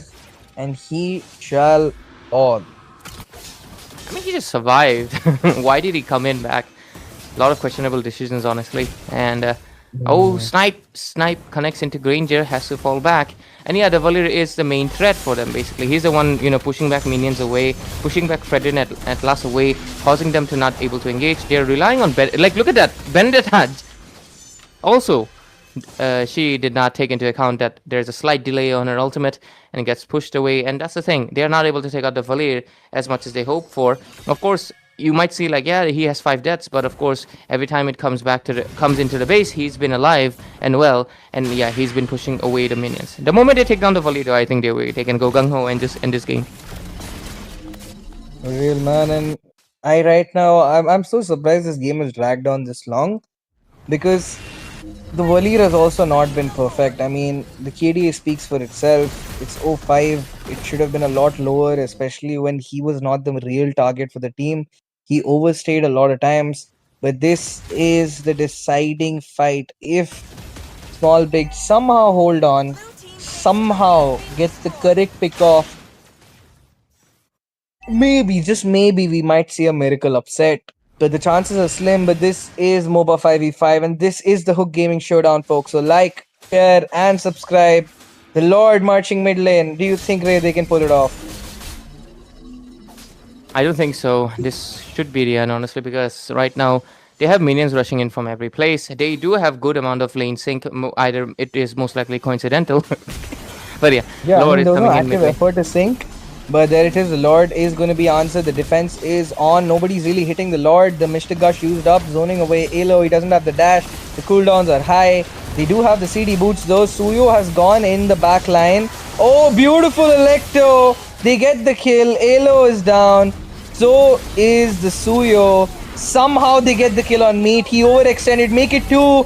Can they make it 3? Oh, the Death Sonata did not connect. He still lives. It does not connect once more. He immunes the Rhapsody. but somehow they just defended this Lord, man. What?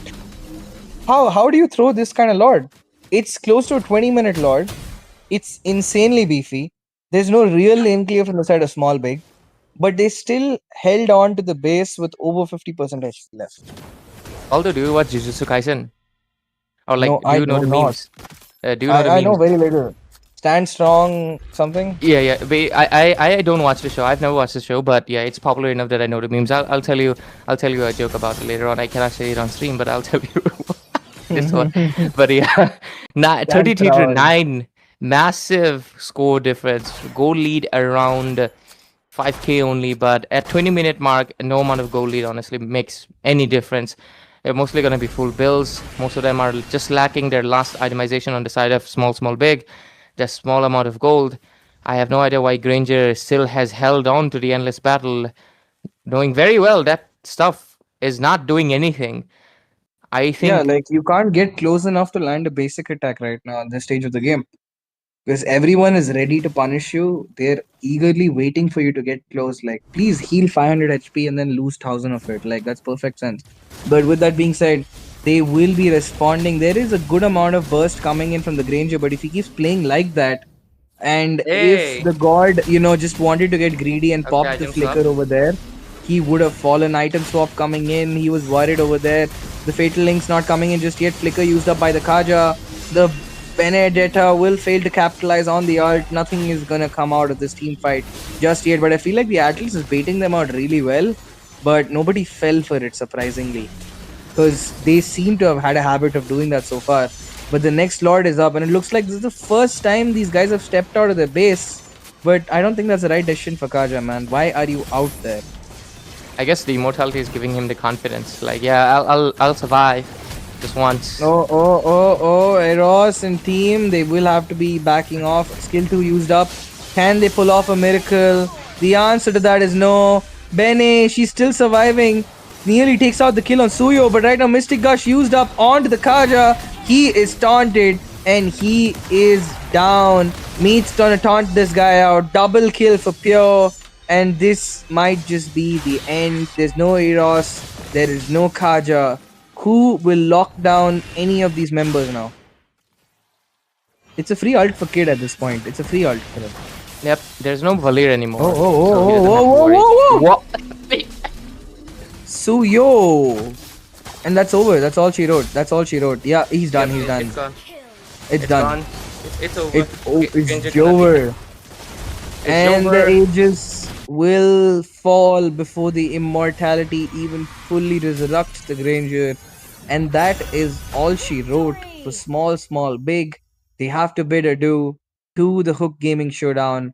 Nexus Esports will be taking home this win.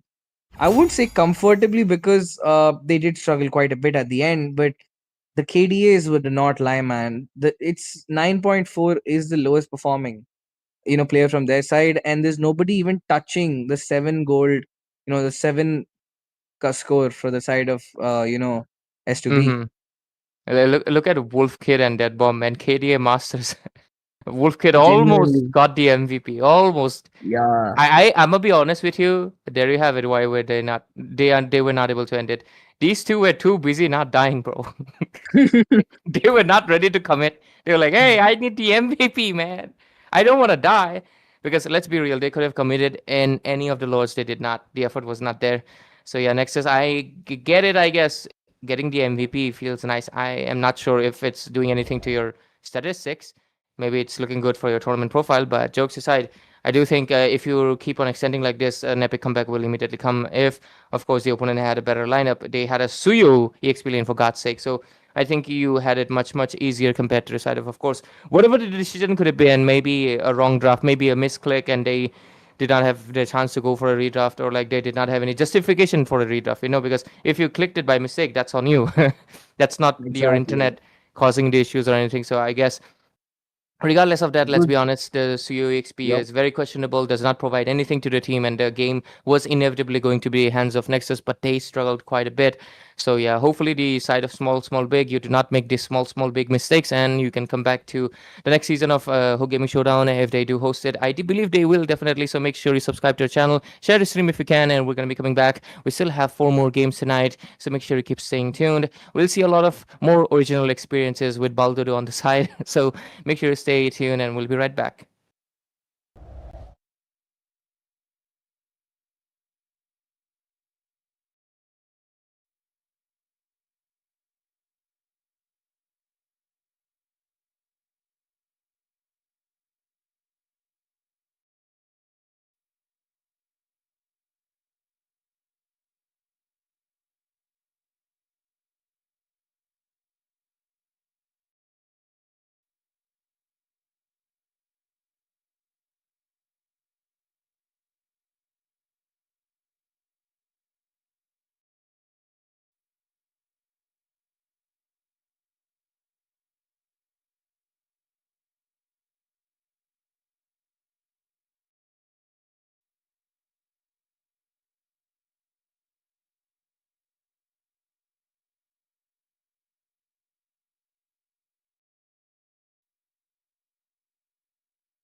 Ladies and gentlemen, welcome back once more to the Hook Gaming Showdown. This is going to be another match into this round of 32, and we're going to be heading towards, I believe, the fifth match of the evening, right?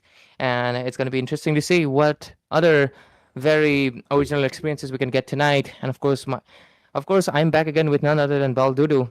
Jeff just popped in here for a second, and then it's been only me and Baldu for the ride and for the night. But yeah, you're going to be hearing our voices for the rest of the games as well, and we're going to be in for a while and see what these teams can bring. I'm really looking forward to, of course, one of the big dogs that is in this tournament, which is Shadow Esports, and of course they have qualified for MS3's league stage. So I'm excited to see what they can bring. I'm also excited to see the last match of the evening by Liquid Fire Esports. We are very well acquainted with their players.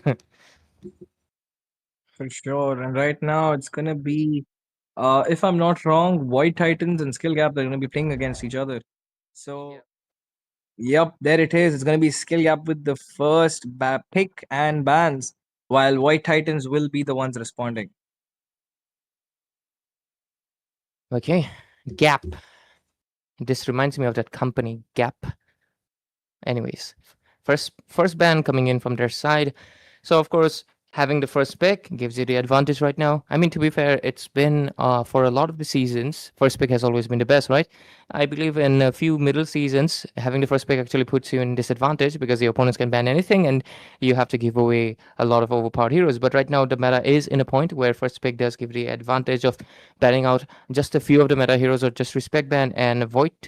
Sorry, the red side, they have to ban out, of course, paying respect to the Marcel, Zushin, Paquito, etc., etc. But Gap, they are the ones actually banning out the Marcel. Void, go with the glue. Yep. Glue ban. I don't really think it's necessary right now because Skill Gap has not shown their hand just yet. Uh, but by taking off the glue, it's kind of evident they will be going in for possibly a Zujian, Eve, or something in the mid lane that is not that good at lane clear in the early game. It has to be that because there's no other reason you'd be banning the glue out for unless you're gonna be looking at that. So I feel like White might have shown their hand a little too early, and immediately Gap just takes out the Valentina. They're just banning out any of these stronger, heroes which struggle in the early game in the mid lane. Maybe we might even be seeing a Luo ban at this point because they've clearly done their homework. They also take out the carry. I think this is the first time we've seen the draft deviate a little where either the Phoveus or the Freya will Yeah, be left open. yeah, Even the I like. Paquito.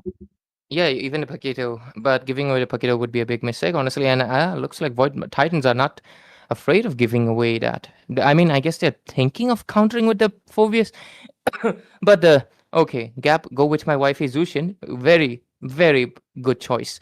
But yeah, right now they will be giving away the Paquito instead and looking to actually counter with the Phoveus themselves. But the thing is, a lot of people are mistaken. And honestly, I'm gonna be honest with you, except for suppression, you cannot counter the Paquito right now. Or of course, if you snowball the heck, any hero gets countered, right? So the thing with Paquito is fast wave clear. He clears out the lane. Phoveus does not even get the chance to response because Phoveus's wave clear is very, very horrible. And he stays on the lane. Paquito comes in a team fight. Boom, jab, kill. That's the thing with the Paquito, right? That's the whole reason he's right now not easily counterable and one of the most banned heroes, almost touching Marcel, which is saying something. But either of the sides do not seem to be going for Freya, Phoveus, Paquito. Like I guess they are done with those Baxia heroes. early. Baxia over Fred, especially when you're playing against a Zujin, is a bold move because you know Mm. if Baxia does not is not a good player. Because the thing with Baxia is it's not just about the retributions. That's secondary. You have to be so good with your shield unity. It's not even the ult at that point. Your engage with Baxia has to be pristine. Because and the way you rotate around the map, that's the whole utility of the Baksha. It's the fast rotations. But for that, you need to have a really good eye about macro. And surprisingly, neither of these teams are picking up the Phoveus or the Paquito. At this point, it's like, bro, if you take Paquito, I'll pick Phoveus. If you pick Phoveus, I'm gonna take Paquito. So I guess they're both holding on for now. Grok picked up. Quite interesting. I think this might be dangerous grass the way, or it has to be dangerous grass or broken walls. That could be the only reason we're seeing the grok being priored over these two. Huh. Then there we go. We finally do get the Paquito. A little bit late though, but still, it shows up. Gap right now, of course, like you mentioned, they go with the Grok. Grok will help. One thing is Zushin is also someone I have not realized actually right now how many heroes the developers actually has like nerfed their wave clear, right? Like a lot of the heroes in the game actually do not have good wave clear. Is it because Hirata does not have a good wave clear? I guess they're balancing it out. I guess Zushin, her wave clear is nerfed because her mana regeneration is nerfed. Then it, of course, the Phobius. Then I guess the Freya has a decent enough wave clear. Oh, yeah, she does. But yeah, anyways, the Grok will help her clear out the waves and will help her rotate faster, go towards most likely the goal lane. But Claude will most likely run with the Purify, has to run with the Purify considering the amount of Krug control he's facing. Yeah, man. And the Eve gets taken out. It does make sense. At this point, I feel like they could really probably should be taking out the low E out because I feel like she is still a really good option. They already banned out the Harley also. So what is really left? Gap needs a good jungler. The Fred will not work for them. They need some kind of burst. The Harley and Guni are being taken down. They have nothing to really collapse with their lineup. They need an early game damage dealer. And to be honest, in this situation, your best bet is the Suyo. Not the COEXP lane, by the way, guys. Yeah, yeah. But with that being said, the Atlas is the final ban. They do not want any sort of clump for Void Titans to maximize that knockout strike and jabs with the pack or the blazing duet on the Claude. The Bakshia is annoying enough to deal with. And yeah, I mean, I feel like both teams have a really decent first three picks. Skill Gap is a little more non-conventional, but it's a very well-rounded draft. It has good options. Ooh, I like the sound of that Lunox pick, man. I like the Lunox pick a lot over here because it prevents Gap from going in for like too tanky of a hero pick. They now are forced on engage comps to bait out that Radiance. Yep. I also love the Lunox quite a lot actually because she's something of a pure damage, and I'm surprised that not a lot of teams are picking up. Uh, Considering we are in the tanky meta right now, we are seeing the Atlas show up, we are seeing the Baksha Fredrin and the Akai show up, but Lunox is kind of like inactive. I guess she's been overshadowed by the God and the Valier lately. But okay, Gap, go with the Ling. Huh. That's a bit I'm not too sure because Paquito can burst him away the moment he uses up his Tempest of Blades. Even a Lunox is going to be immune to him, and she can also target him if he just gets, even if he does get on the wall, if he doesn't have enough energy, she can burst him out away. So, and to the fact that his early game scaling is really bad, late game he still, obviously the new buff will help him out with the Berserker's Fury's new passive with the 12% true damage, will help him melt away the Baksha, but not too sure. Do you think the Ling is a decent pick here? Okay. Ling. I mean, reasonably it makes sense, but the problem is, if he does not get enough feed in the early game, or if the Lunox and pack scale too much, by the time the Link gets down onto the ground, two S2s and half three-fourths of his HP is gone. Same for the Lunox. If she just pops the Chaos Assault, if she's feeling bored, if she gets too much space to move around, it's gonna be the same situation. So realistically, the Link cannot show himself until the pack is visible on the map. So then he can go from the other side around. And that's a lot of energy that's gonna be spent to, change your angle of engage. Okay, we do get the. I meant, what do you say? Have you played the Matilda recently? Actually, I've played her after the buff. Her damage is actually enough, even without damage items, to take down a marksman solo. That's something to keep in mind for the side of Gap, honestly, because they would not expect a Matilda to just take out their Moscow solo, right? And I think she can actually take out the Ling, considering how Ling does not have any amount of, like, his defense and HP growth is really bad. He's one of the squishiest assassins in the game. I mean, it was to balance out the fact that he's invulnerable in the ultimate state with the Tempest of Blades, but yeah, right now he is very squishy and he has to watch out. Like you mentioned, if he doesn't get the feed, he might as well get bursted out by the Matilda herself. So right now, with the draft completed, we're going to be heading towards the Land of Dawn. This is going to be the game number 5 tonight, ladies and gentlemen. We have still 3 more, so looking forward to it. Ling, a little bit AFKing in the base, I'm not sure. But anyways, Baldaru, welcome in. Let's see how this game is gonna be going. What skin is that for Baxia? To be okay, yeah, there we go. The pause. It had to come. Ling is AFK. Yup, and it always happens a little too late because now he can't get that level 2. It Yeah, is the man. 30-second mark, and that might just open up possibilities for an invade. So yeah, the Ling has to be very careful, but I think his lineup is very good to handle invades right now. The comp Yeah, that his yeah, team has, I don't think Baksha and Side will probably go right now. Maybe they might go once he hits his level 3. Like for the second buff, they might invade the second buff. yeah. I agree with you. Actually, they have the Zushin, they have the Grok. Very strong early game options to if Baxia tries to be a little bit too bold and come in, he's gonna get punished out. They also have the Phobius on, and of course the Moskov on the side lanes. Moskov can respond with the Spear of Misery, and Phobius obviously as well. So you're right about the fact that invasion, even if they do envision it, they will not be able to execute it. So Ling is going to be fine, but yeah, the level gap. Funny enough, their name is Gap, but yeah, the level gap will be there. He won't be getting that level 2 early on. He'll have to come back a little bit slow. Is he back? I don't see any movement, honestly, still. Okay, he's finally back. Oh, there he But yeah, is. he missed out. He missed out. Oh, wow. He's saying unpause after Okay, an yeah, unpause. yeah. His team is helping him out with the blue buff right now. They're making sure that it gets settled, but he's gonna lose out all on those side creeps, which this Baksha is Yeah. gonna take away comfortably. Litho is also out of the count for them. Yep. Finally, I think the Ling is gonna get his first. Yeah, he gets There his we go. first buff. There we go. And the Ling is finally online into the match. On the top side, not too much action happening. The Claude is surprisingly having a fun time because he knows the Ling is not gonna be here any moment.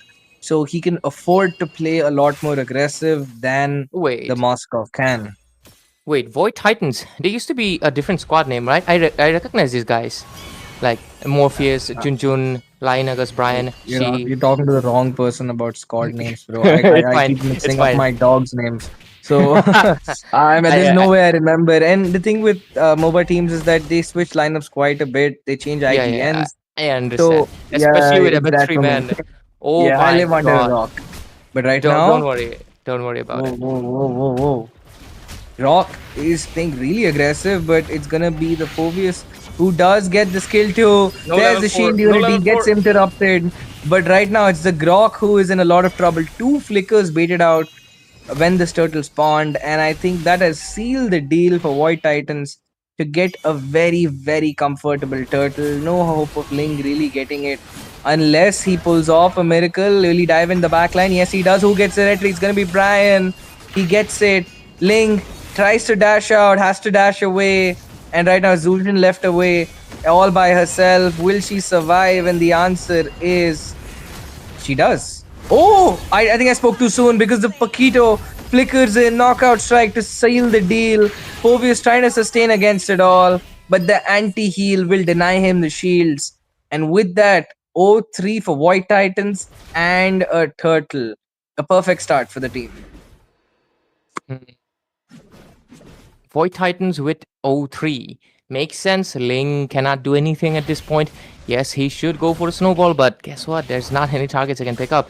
I think he does. I guess he knows his red got invaded, I guess, and didn't even bother.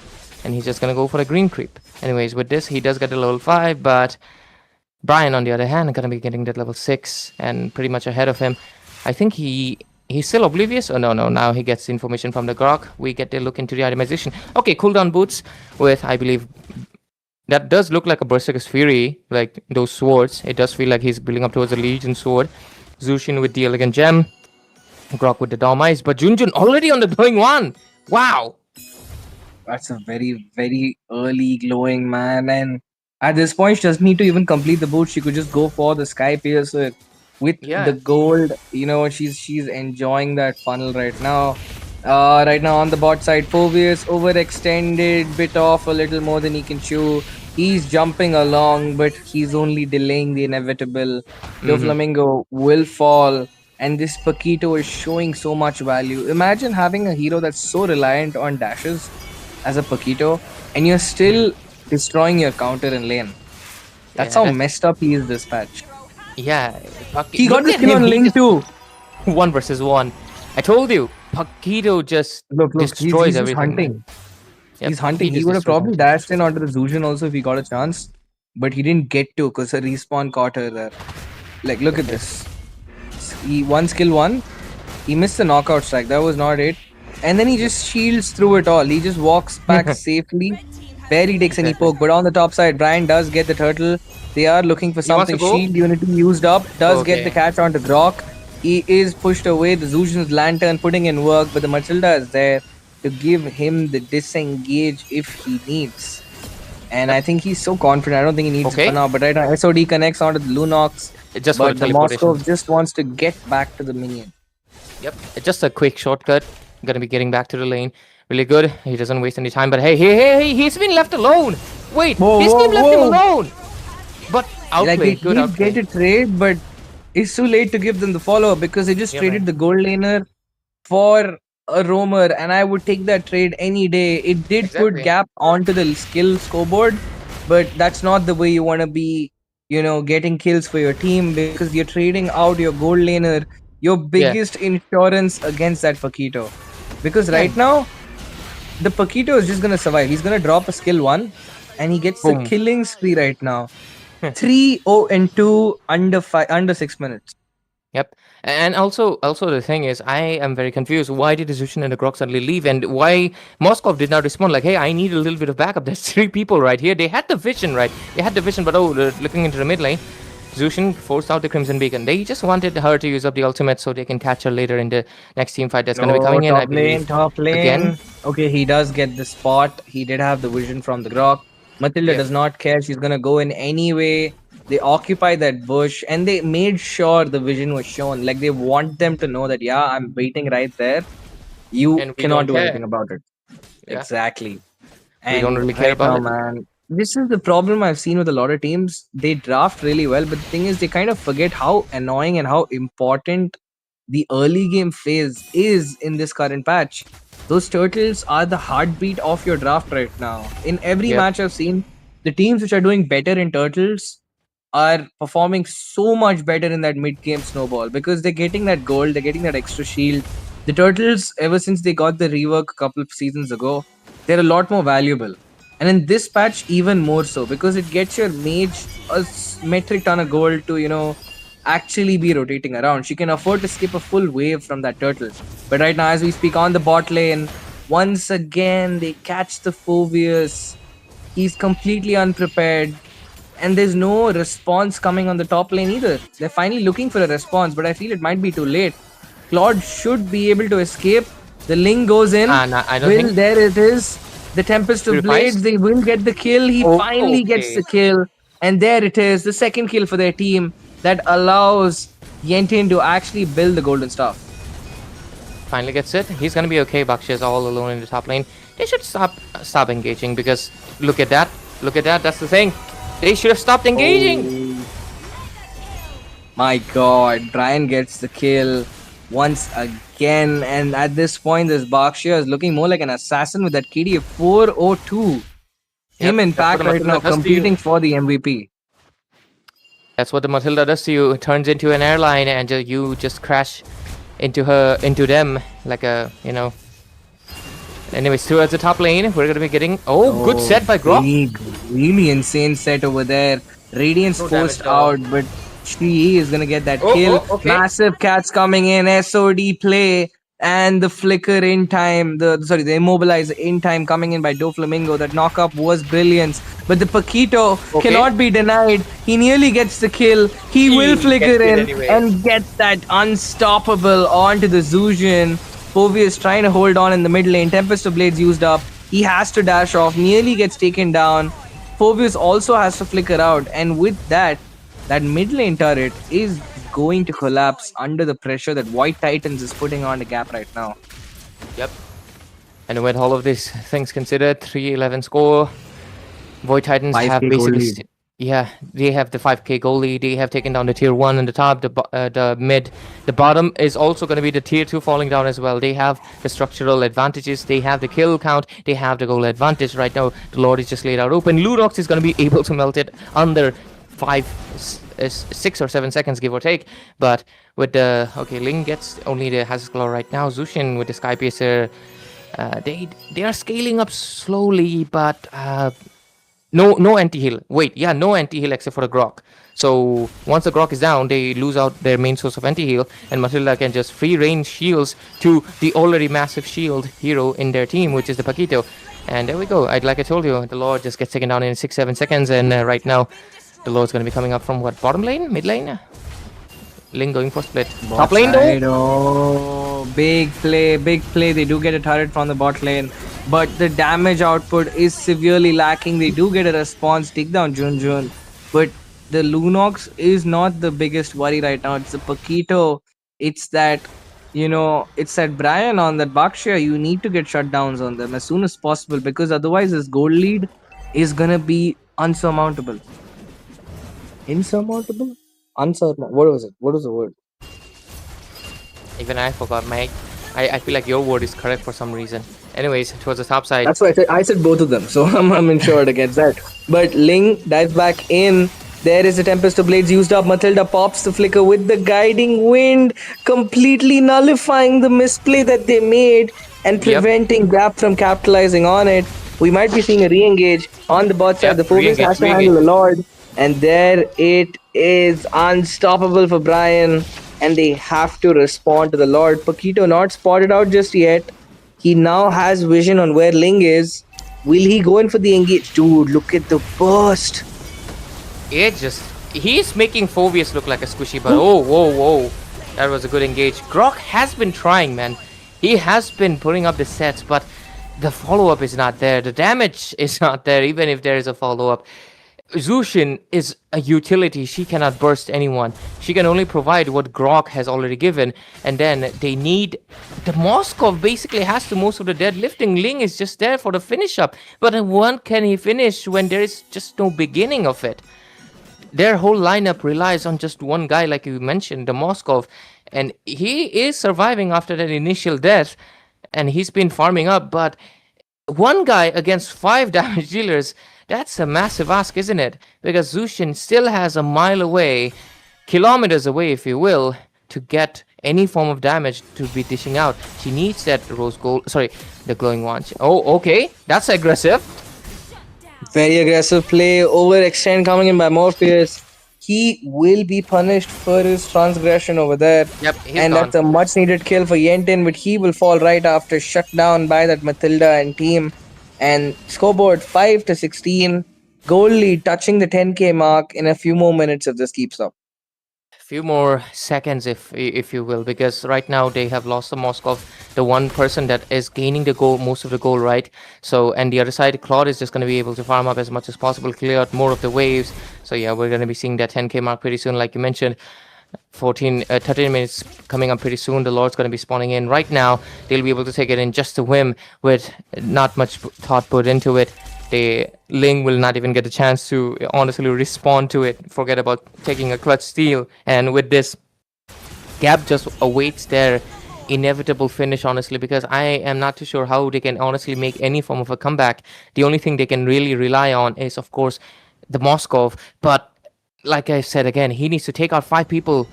He is their only source of damage. Zushin cannot provide it. Ling cannot provide it. It's not enough. Sure, I mean, how will they hold on? I mean, they do have a decent amount of lane clear, but it's not enough. Like, the lane clear... Yeah, I mean, you have to split your attention between handling that Matilda and the Bakshia, or the Lunox pulling off a Ruby DD play, or the Paquito just diving in, trading his life, because he's already been shut down once. So now, instead of trying to act like a source of damage, because he knows he has the Claude and the Lunox, he can just go in for zone and dive. Like, he can just be a menace. Oh, speaking of a menace, there's the set coming in from Grok, but there's no follow-up coming in right now. Lunox in the back line, melting everybody. Double kill. Tempest of Blades used up. They have to defend against a full Lord. How will they do this? And the answer is they cannot. And Void Titans with a very, very convincing win over Gap. Massive, honestly. But to be fair, I think it's something we were seeing time and time again. I believe the execution is pretty decent, of course. I mean, they're doing a really good job from the side of TV, the Void, and the Void Titans. But honestly, the draft itself is speaking a lot of volumes. The side of Team Gap, they obviously get the Zushin, really good pick. They get the Grok, good for the wave clear, but they did not think it through on the fact that they gave away a Paquito 5-1-5. He almost would not have the death if Moskov did not overcommit, which he didn't get punished by immediately, right? So of course, they did not think of the Paquito. They gave it away too easily, I believe. And Paquito created a massive difference on if the Re-Expelliarna was even getting any form of comfortable position. Even Paquito, Phoebus was also going for a War X that is not providing him any form of anti-burst. It's not helping him out either way. Paquito on the full build only has the Queen's Wings as a sustain, and that's exactly what you need as in Expelliarna. Only need that damage reduction to survive longer. You're not like I feel like a lot of people kind of forget how overrated the War X is if your whole job is to be a sandbag and sustain in front, not to dish out damage. But of course, if you did wanted to dish out damage, your lineup would have to be very, very different. But regardless of that, the side of Void Titans, they're going to be securing this win, and they're going to be going into the round of 16, and we're going to be seeing them into, of course, the future matches that are going to be coming in the Hook Gaming Showdown, ladies and gentlemen. This is going to be the fifth match over, but don't go anywhere because we still have three more games tonight. So make sure you stay tuned in, and we'll be right back with a short little break with myself, Ray. Baldaru might leave, might come, I might stay, I don't know, but hey, we'll be right back. Stay tuned. We'll be bringing you even more intensive matches for you guys.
What is up, ladies and gentlemen? Welcome back to the last match of the evening. I was mistaken. There was not three games, but the last match of the evening in Hook Gaming Showdown in this round of 32. We're going to be, of course, this is the day one, by the way. We only had a few matches, so you don't think it's over yet because we're going to be having next day as well. And with this, obviously, we're going to be heading towards the game pretty soon. And right now, into the casting desk, Baldur, unfortunately, will have to leave me because he's going to be going to sleep after, of course, providing us such a good play-by-play. But right now, joining me is going to be a really great analyst. You can literally see by his looks, he looked like an analyst, right? It is none other than Itami on the casting desk. Itami, tell me you don't look like an analyst. Like, you look like the most analyst type of analyst guy I've ever seen. Nah, man. I'm gonna say that that is not me. But okay, this is You, going you to look be. like you look like you would say, "माँ मेरी शक्तियों का गलत इस्तेमाल हो रहा Oh my God, bro. Okay, sure. Sure, bro. है." Hey, that's a Anyways, compliment. I'm telling you're a of course. genius. You're a scientist. Damn, bro. Okay, thank you for the compliment, of course. And this time, this is going to be the last match for the night, and it is between Team 5 Second Flat going up against Team Liquid Fire Esports. So 5 Second Flat as well as Liquid Fire have earned their spot onto the top 32 from the wildcards for the side of Team Liquid Fire Esports, of course. And I believe like both of the teams, they do have the experience to be here onto the top 34. But at the same time, I believe Liquid Fire Esports were previously known as the team one step closer, and they have competed on a lot of tournaments before, and they were quite of the dark horses, let's say the underdogs were there. And at the same time, 5 Second Flat, I don't have the exact history for the side, but I still believe like they are experienced players from either of the sides. And looking at the bans as well, I would say it is pretty much updated with the patch, and it is looking pretty much regular for them. So the first pick priority could be a jungler, or could be an EXP leader once again, or still a lot of options are still open there. Jushin is also open though. And good options coming in from both sides. 5 seconds flat. Looks like they're going to be aiming for the Fanny ban. They obviously are going to be going for target hits, while Liquid Fire will follow with the meta bans, and they will have to give away the Freya by the looks of it.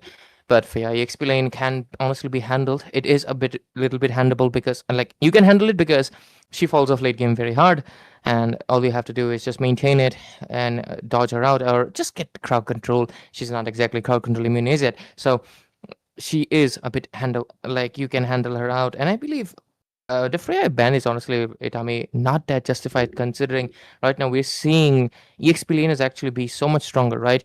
You have so many options, so I think the Freya ban that a lot of teams have been doing, I don't like it. But let's see. I might be wrong because it's a best of one. Best of ones are where unpredictable things happen. Anyways, Liquid Fire Esports right now, they have the option to pick up the Zushin and the Glue if they want to. But of course, there's going to be the option of none other than the Gourd and the Atlas. Two blue heroes showing up early to make the... No, today's not Monday. It's Thursday. I guess Thursday blues go away. 5 second flat. What is their response? Yeah, and instead of the Jushin, they went out with the God. I believe like God has been really strong onto this meta, and he has been quite rising up even onto the ranks as well as onto the tournaments. And against utility picks, if the Freya is going onto the gold lane, then the God is going to do quite wonders once he is able to get the stacks onto the Sky Piercer. So 5 Second Flaps still have a lot of options onto there, and they are actually sticking out with the utility kind of a draft for this side, and it is going to be a valid enough, of course, for the response of the actors can copy out the fatal links and use it out onto the edge advantage. So Liquid Fire Esports as well, they still have the jungler to be pecked out, as well as the EXP laner is still open, and most probably they will be taking their time. By far, 5 Second Flat, they are also taking their time when it comes out onto the Freya. She is still like a flex pick, at least for now. Can go on onto the gold as well as onto the EXP, being of the fact that the fourth and the fifth pick are still yet to be showed down from the side of their team. Yuzhong is still open, but Yuzhong is not going to be an option. Instead, it is mostly, onto the gold lane right now. I mostly see the heroes that heavily relies onto the Trinity, especially the marksman, especially onto the Moskov as well. Even if it is a Harith, and even if it is it is a Claude, then they just need to do the farming as much as possible. And once it scales up onto the mid as well as onto the late, that is where truly the marksmen are going to be shining up. Agreed with you on that, Itami. And right now, we're heading towards the second phase of the bans. One side, both sides have the mid laners sorted. One side has a jungle, one side has a roamer. One side has the gold side lane, the other has the EXP side lane. I definitely believe this is a Freya EXP lane. Because if you play into the gold lane, you risk the late game completely.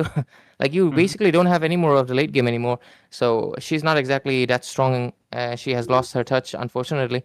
And right now, the Claude is going to get banned out. Pretty self-explanatory. They do not want the kiting or the flank from a Claude happening towards the backside, so to the gourd.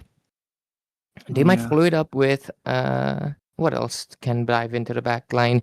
I guess an Arlet they can, because there is the Fredrin, so there is an option that can show up any second. And anything else, Itami? Even the Yuzhong, when it comes out to marking out the backline. With the Black Dragon form, you can go in, mark the backlines as well. And for, of course, the Freya mostly is onto the EXP lane, at least for now. Before it was the Freya gold lane priority, but recently she has received a nerf, and the nerf is onto the, what do you call it, the mark that the Freya has. She's not able to keep up with the mark, and the golden staff is going to be much of a priority onto the items. And I believe like golden staff could be okay-ish. You can go out with the war x2, sustain would be there, but golden flare, like you said, falls off onto the late game marks. And then, as you have said, to mark out the black line, the Arlet could have been possible, but onto this game, 5-second flat will not be taking any risk forward, and they will just be banning out the Arlet. So Liquid Fire There we Esports, go. what they are gonna be responding with. Ray, either. Okay. Did they miss a ban? Huh. I guess they did. Maybe. Yeah, Yeah, looks like I it. guess they did. I guess they did. That's gonna be expensive for them. One of their heroes are gonna be left out open, which probably they did not desire to be giving away. But hey, it is what it is. Anyways, right now onto the side. Alice. Oh, For I mean, she's a good EXP laner in general, right? For what? yeah. Just for a sandbag? Just for a front line, I guess, to annoy the Freya and the Fredrin a little bit more. I would only see that purpose, honestly. I do think, well, to be fair, she is good. I was thinking along the lines of, I guess, I guess it's good. The Alice is gonna be good. She will provide good amount of flanking. She has a ton of wind to make a set, which they can combine with the Atlas, honestly. And right now we're gonna be getting the Harriet, 100%. That's gonna be Purify. Last pick coming in. This is the XP lane. Oh, sorry. This is the Rome. God damn it. They can go for the Matilda if they want. I do agree. Matilda has received an adjustment, and the fact that the supports has been buffed out works out really well with the utility, but instead it is going to be the early game poking in order to avoid the Atlas onto the early game. The aggression is there from the side of Team Liquid Fire as well when it comes out to the Atlas and the God combination. So if this one is a dangerous grass map, then Hilda's gonna do wonders when it comes out onto invading as well as getting enough vision for the side of your team that they are able to farm up and farm freely. So Hilda's going to be playing quite of a crucial role. So the early game aggression, I believe, is balanced out from both of the sides. The God, once he gets his Mystic Gush, will be able to contribute quite more, but the poking will definitely be there way before that. And in terms of the draft, I believe 5-second flat this time might have more of the invade kind of a thing. Before the Alice even get the Thorn of Ruins or try to invade right onto it. Oh my god. I haven't seen a Balman jungle for quite a while, but against Fredrin it works out really well when he gets the scaling, as well as if he's able to time the lethal counter right on time, then yeah, the lifesteal will also come up. So Balmond is an okay-ish kind of a pick. It is pretty much balanced, but at the same time it depends upon how well you are able to execute onto that hero. Okay, Balmond Jungle, I like it. It is way better considering it that you are fighting a utility. Balmon's ultimate also poses like a pseudo true damage taking away, and that will help out, of course, take down the Fredrin whenever he's low on HP and he wants to bonk. Balmon can bonk before. It's a battle of the bonks, the Appraiser's Wrath, and I almost forgot what is the ultimate name of the Balmon because it's been a while, but hey, Lethal I'll counter. remember it. Lethal counter? Yep. Okay, yeah, Yep. he is the counter in a way. He is someone that used to be picked up a lot like 10 seasons ago when he last received this buff. But anyways, with this, ladies and gentlemen, welcome into the Land of Dawn. We're going to be going into the last match of the night, and a 5-second flat versus Liquid Fire Esports. Liquid Fire on the red side of the map, and we're going to be witnessing, I mean, to be fair, they are seeing their opponents as red. Anyways, let's go into the game and see how it's going to be. I do see a familiar name, Ryzel, actually going for the jungle. And Skill Gap is the XP laner, our beloved friend here. But anyways, mid lane, hey, lot of poke from the Hilda. Watch out, my friend.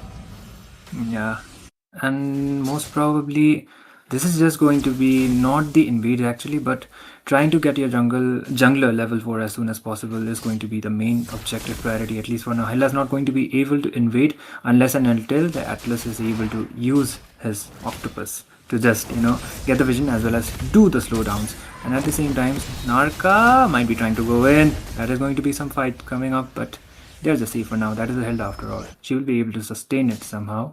And Yeah. it is just the scaling games going around for now. Nothing by as of far. The first blood yet to be drawn. Yeah, both of the teams need the scaling. The one good thing for the side of 5-second flat is that Mikasa, I mean, all of them have that level 4 power spike. All of them can come into the team fight and join and give something to it. Moskov, not so much. And Alice, she can also provide. So yeah, Moskov is the only one actually that requires the deadly scaling a lot more. Oh, Rounder just took, is his name Rounder? Flounder? Sorry, anyways, towards the top lane. Harith getting stunned in. Mikasa. Mikasa gonna get taken away. Very close though. That could have been a double kill if, of course, he had the level 4. Unfortunately, it's the early game. He was only level 2. The skill cooldown was massive. Could not fight it away. Yeah, and I believe he was not able to dash onto the right direction. So Golina getting traded out right earlier on against a Moskov is not a good sign, to be honest, and it is a win kind of a situation for the side of Team Liquid Fire Esports, at least for now. So the turtle will be spawning and both of the teams will be waiting out for the contention. I believe it will be contested. It is going to be a turtle dance from either of the side. Superstar is going to be joining as well anytime soon, but there might be a fight before that. Yep, Alice comes in with a beautiful Throne of the Ruin. Ryzel over here gets a kill. Gonna be able to capture it. Milky does get a kill as well. X-Skull takes her down immediately. A lot of slashes and dashes and happening everywhere, but it looks like it's gonna be a trade for 2 for 3. Oh, no, what? Oh, is that a... Wait, no way. They lost 4 in that fight? Wow. Wow. Yeah. This 5-second flat just came out on top. Yep, and the thing is, like, the Moskov also missed out onto the SOD. Appraiser's Wrath comes up, but that is still not going to be enough damage to actually take that Alice house. And Moskov is also quite low onto the top. Kaimiku needs to be aware of their positioning. And there comes the Zaman Force trying to go in once against CC Moon. Comes up, but the Hilda goes completely right in. Oh no. Hilda gets a kill, sees the window and captures it. Oh, God might be able to get... Oh, this first glitch heal will be able to save him and she's gonna be fine. 5-4, they make a trade though. They do take down Mikasa, so both of the Goliaths are getting taken down relentlessly. They are the prime targets after all. They are the ones, the insurance in the late game. So taking them down is gonna be the main thing. Flounder, right? Flounder, I guess. And right now with this, we're heading towards the 5 minutes of the mark of the game. Valentina, I think she can just copy, of course, just Narka, right? Anyways, Miku gets the golden staff. What? Balmon using the ultimate to take the gold grab? I don't think that was necessary, but yeah, it is low cooldown. Anyways, top lane. Narka Last goes in with the dive. Might be able to actually... That's a beautiful stun right there. Taking a kill. X-Skull captures it. And now they're even, 5-5, and the Freddy will be back by the turtle though. His death counter and this recount is the same. Skill gap most likely should be building up towards the anti-heal, I believe. He is against the Freya. Yeah, and I think the better choice for the Balmond would have been as soon as you take down the Federation, just go out for the turtle. But he will be able to take down the purple buff at least from there. Kaimiku just goes back right on time once again. The Hilda's doing its job and definitely trying to make as much space as possible for the Harry to farm up. SOD being used out onto the top. There is some fight going around, and there's the engage. Arca just goes back, and that is going to be it. Or maybe they might be going out for the commitment, but around to the turtle. Oh, Rizel gets it with his lethal counter, gonna be able to capture the turtle, and right now going for another kill maybe. Yes, Miku gets taken away, X-Skull's damage is just on point, but Skill Gap will get capped here, taken away, but gives the momentum to X-Skull once more. Let's take a look into the itemization, but oh wait, before that, on the top lane, could have been a kill right there. Harriet wants to go in, but oh, Zaman Force, but Conceal right at the nick of time, and God is right now here as well. He gets the Dom Ice. Valentina, yeah, copies the Mystic Gush. Anyways, looking at the itemization, look at that. And the Valentina went out with a glowing one first lethal counter right on the face of Miku. Just gets taken down from the hands of Rizel, and they are actually trying to invade as much as possible onto the top. Narka is there onto the fight, has the fatal links, can go just right in, but he will be waiting it out for now. Skill Gap goes in though. Yep, he's gonna be going in. And right now, what is it? Okay, he just gives them a little bit of a warning, like, hey, stay away. And right now, the game plan is obviously going to be to give the Moskov a little bit of a rotation, not keep him stagnant on the top lane, give him a few kills. He does rotate with his team towards the mid lane. Purifies are there for Flounder and Mikasa, so they can't go for them, but Superstar first, and towards the top lane. That's a good SOD to dodge, but I don't think it's enough to escape the Hilda. Mikasa still gets the kill. Throne of Ruin on top lane. There's gonna be the stun. Beautiful fatal links popping in. God captures the kill. There is two Kamehameha going in on back and back forth. At the same time, Fredin finds the back, and God might be a little bit too vulnerable right there. That's a kill if I've ever seen one. A shutdown for Superstar. And now goes back. And just Narka right now, also falling. Alice still in the fight. Balmon comes in, but Freya joins us as well. This is a numbers game, and it obviously the 4 wins over 2. Balmon also pretty low, but Freya goes in almost deep. But regardless, 4v2, you know the result. The side of Liquid Fire Esports, they lose the lead that they had. Yeah, and just like that, it is going to be equalized from the side of Team 5 Second Flat as well. It just needed them, was one good team fight. Kaimiku just goes back. That power of alertness as well as the invades from the Hellman against a Moskov when he is not able to capitalize onto the farm is going to be disadvantageous for their side. And looks like Narka might be trying to go in with the fatal links, tries to make the engage, and there you go. He just goes back though. Yep. Goes back. Mid lane. That's gonna be the beautiful Mystic Gush melting 2 away. Freya goes into the back, and Flounder takes away Narka once more. But that's a triple. Can he make it a maniac? I think he might be able to do so. Freya going in very deep, wants to get a kill, gets pushed inside the turret. Take it away. And right now Mikasa responding, but you might just be another victim. A shutdown. Wants the kill for Rizel. And with this, they have gained back their lead. Liquid Fire Esports, they just nail it away, and with this they will take this game almost in their hands. But of course we cannot judge too early. It is still not late game yet. We're in the mid game. Yep, and the game is still yet to be over, so we're going to be having to wait it out for that.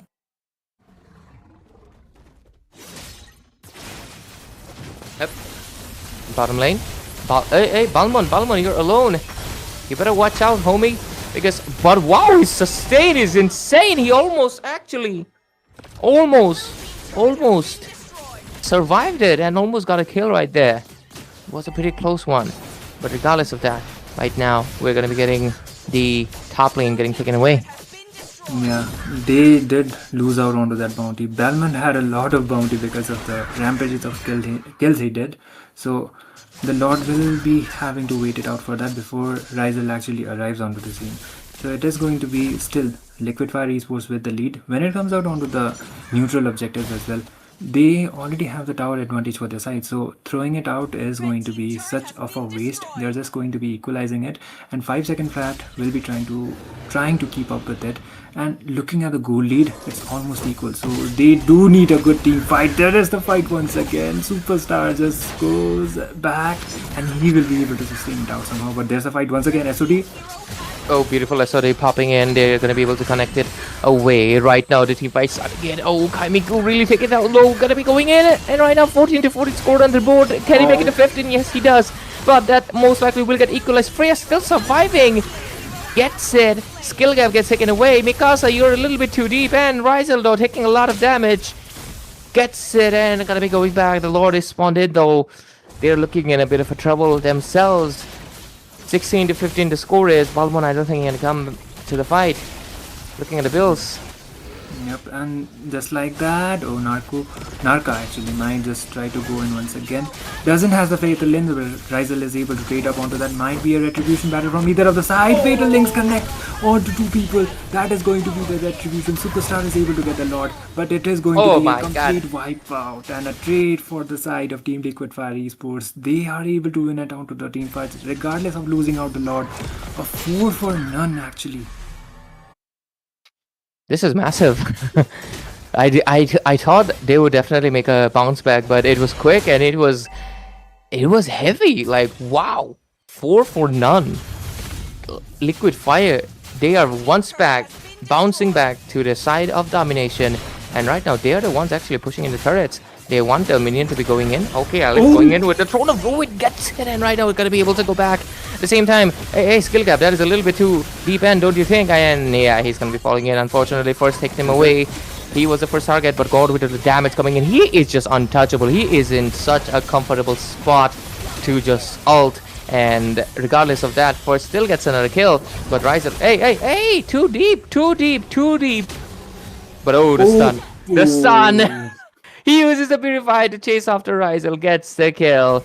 But regardless of that, Liquid Fire was there still ahead. But it was a 3-for-3, an equal trade. Looking at the itemization once more, Itami. Yeah, and the itemization is almost done for the Moscow as well. Completed the Trinity. So is the Hadith actually. Hadith does has the advantage more compared to the Moscow from the side of Team Liquid Fire Esports. So goal lead wise, the difference is not that much. But when it comes out onto the objectives, that is the main crucial thing.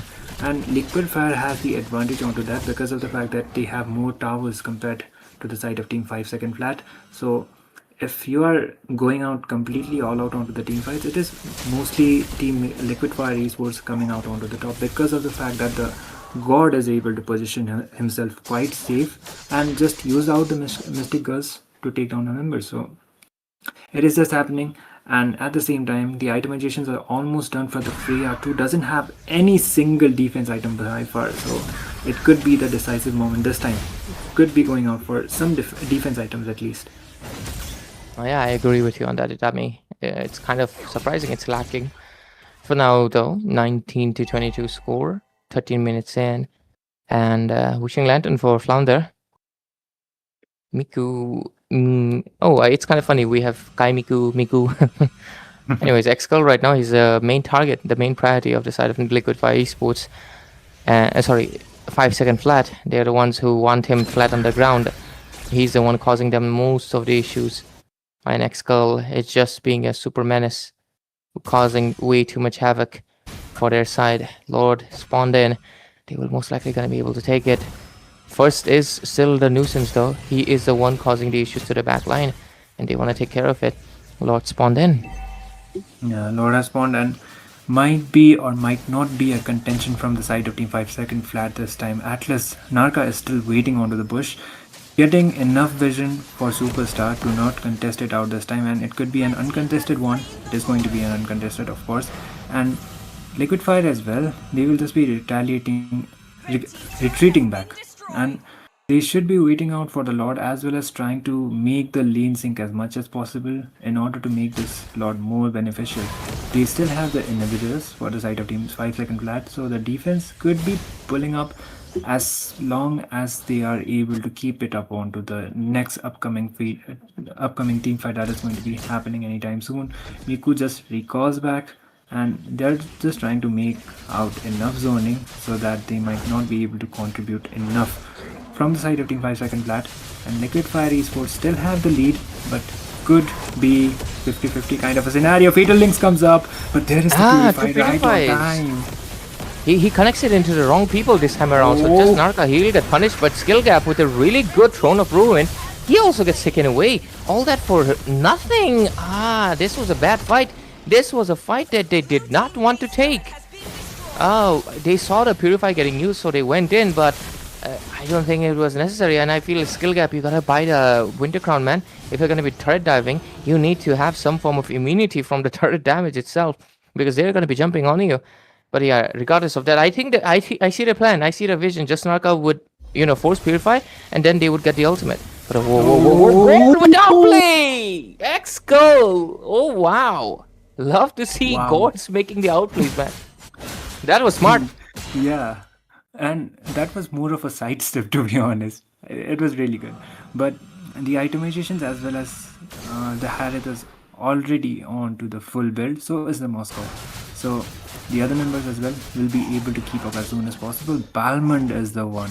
It is actually Rizel who has the most gold for the side of Team Liquid Fire Esports. So I think when it comes out onto the team fights, I believe Liquid Fire Esports, the miscommunication is kind of happening because Skill Gap tries to go in with the Thorn of Ruin, but sadly, even if he's turret diving, I think the contribution is not being done yet enough so that they would have been able to take out more of the members. And in fact, they should have been able to do out much more with the Lord instead of just one inhibitor tower. There's the fight once again. Fatal Links comes up. Oh. Thorn of Ruin also onto the back line. Superstar takes a kill, but at the same time, Miku takes away. Gord with a Mystic Gush, just being that beam of ray of course, the most amount of damage. Valentina responded with hers, but unfortunately, her team is already taken away. A full wipeout for the side of 5 Second Flat. But they are not coming back in 5 seconds, and this game is going to be going into the hands of none other than what is Balmond doing? What are they? Yeah, they're playing around, but yeah, Liquid Fire Esports, they get a very cloudy, not so cloudy win. Of course, they'll be pretty happy. All smiles. They're going to be going into a round of 16, and we're wishing them the well, wishing them the best. It was a very back and forth game, but all the same time, 5 Second Flat, they played pretty good, honestly. Like for especially Superstar and Flounder and First, all of them had like a lot of pressure that they were putting in. I believe Flounder did get the MVP, but First was actually one of the main core reasons God actually has those 3 deaths, honestly. Yeah, I agree. And what is Sky Miku's build, man? Okay, I get it, like you were able to swap the itemizations and everything, but okay. Windtalker, 4 Windtalkers. Sure, bro. But anyways, congratulations for the side of Team Liquid Fire Esports, of course, and they will be moving forward onto the round of 16. And at the same time, it is going to be Team 5 Second Flat who will be falling off and will be eliminated from the tournament. And looking at the analysis and everything, I would say Team 5 Second Flat, they had 2 frontliners for this side, and the perfect response for them was the Balmond. As soon as they started to go all in, try to play out more aggressive, as long as the Balmond was spinning, he was able to do out quite much and he was able to get off the kills for the side. So he became one of the core members for the side of Team Liquid Fire Esports to get the victory for now. So congratulations to them. They will be moving on to the round of 16. So with this, it is not actually going to be over because there is still a giveaway remaining. So all of the viewers who are watching, make sure you have tuned in onto the giveaway and the rules as well. I think there are the moderators and raters as well to explain you out onto the rules. So Ray, anything else?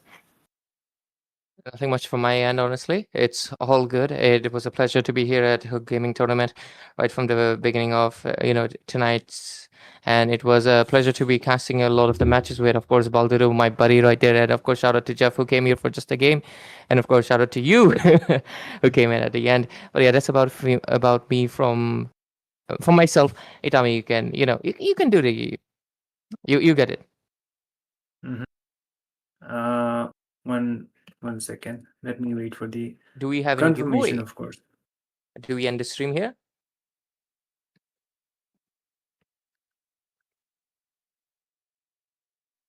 Production, do let us know.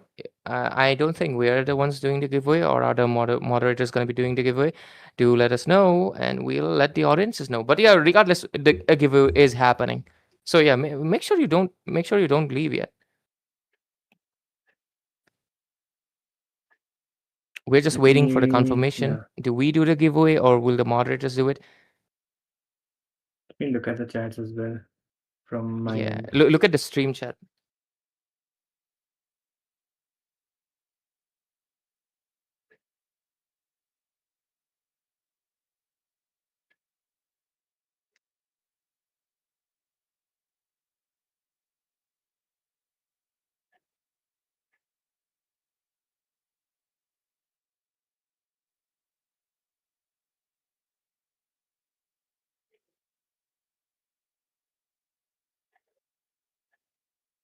Okay.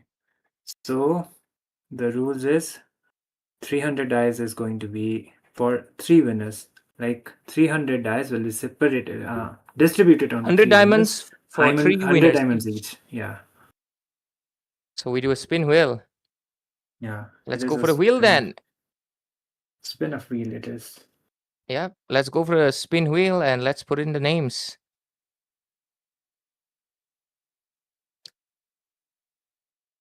Wheel of Fate, Wheel of Luck, Wheel of Diamonds.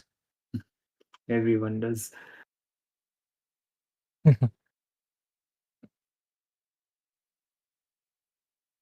So tell me, how's your day? Great, man. Great. Wow. Yeah. Someone's life is too happy. Mine, No, not no, so no. much, man. Yeah, of course your life is great. You live in a colder state, man. But anyways, we Okay. finally get the wheel. Let's see which names are gonna be coming in.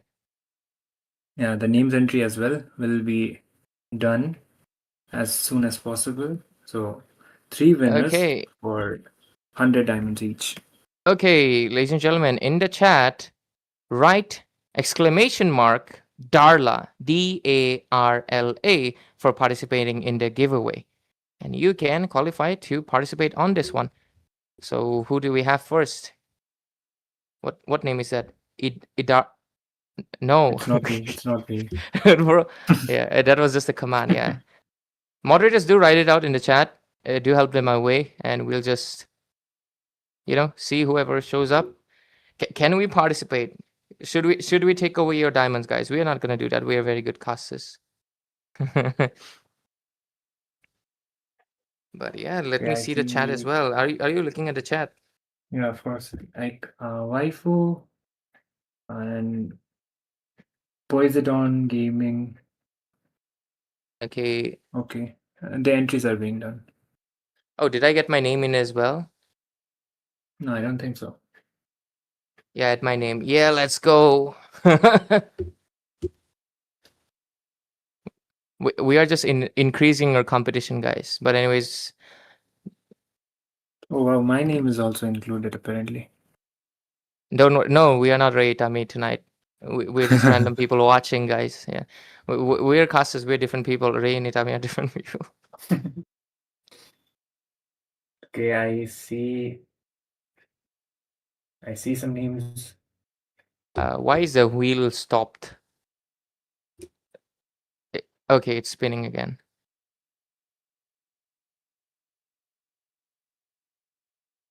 Come on, guys. Type exclamation mark and Darla, and you will be able to participate in the giveaway. Let's put in the names in the wheels and let's spin it. And let's see who gets it, right? They're slowly getting their names. How many people are watching? Let's see. How many names did we get? Hey, Tommy, make a count. Okay. 1, 2.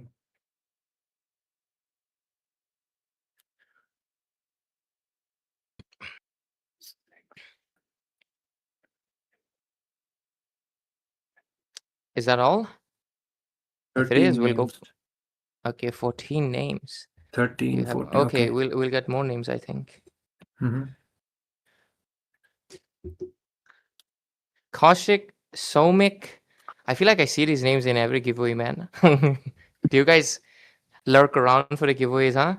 Make sure to support of course, the people behind the channel as well, hosting these giveaways and these tournaments, guys. Hook Gaming, they are hosting these community tournaments, keeping the community alive. Of course, we obviously have big orgs, right? Hosting MLMS, MS3, all those stuff, and the best teams are participating. But for the other teams, the underdogs and teams that don't get represented enough, they are here in the round of 32, and they are, of course, here for the prize as well, and they're getting a chance to shine. And thanks to Hook Gaming for giving us casters as well as the players, right, a beautiful platform to play with such a good production. So make sure you support them by hitting the subscribe button. I mean, I appreciate you coming in for the giveaway, but make sure you support them as well, right? Anyways, right now, I believe, is that enough name, or do we have more names? I think we will be waiting for a few minutes at least. Yep.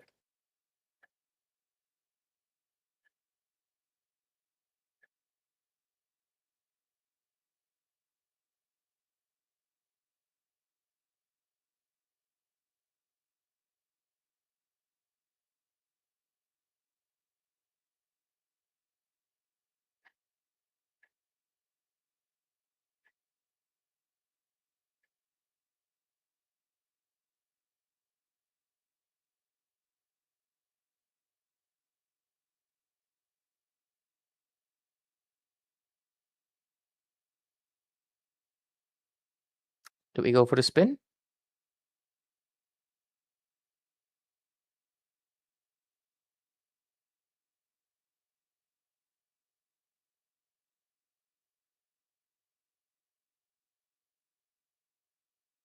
Yeah, I think we can go for the spin now.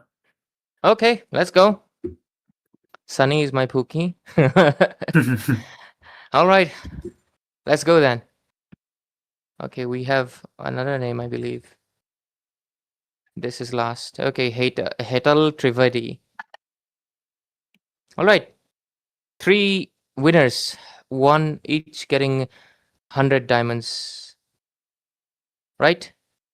Last 3, as in, I don't get it. Like, we keep spinning until we get last 3 people. Okay, let's keep spinning then. Yep, let's keep spinning. Let's keep on spinning until we get our last 3 people. So the people actually who show up first, they're not going to be the lucky one tonight. Okay. Yep. Let's see. This is an elimination kind. Damn. So if you're too lucky, you're actually unlucky.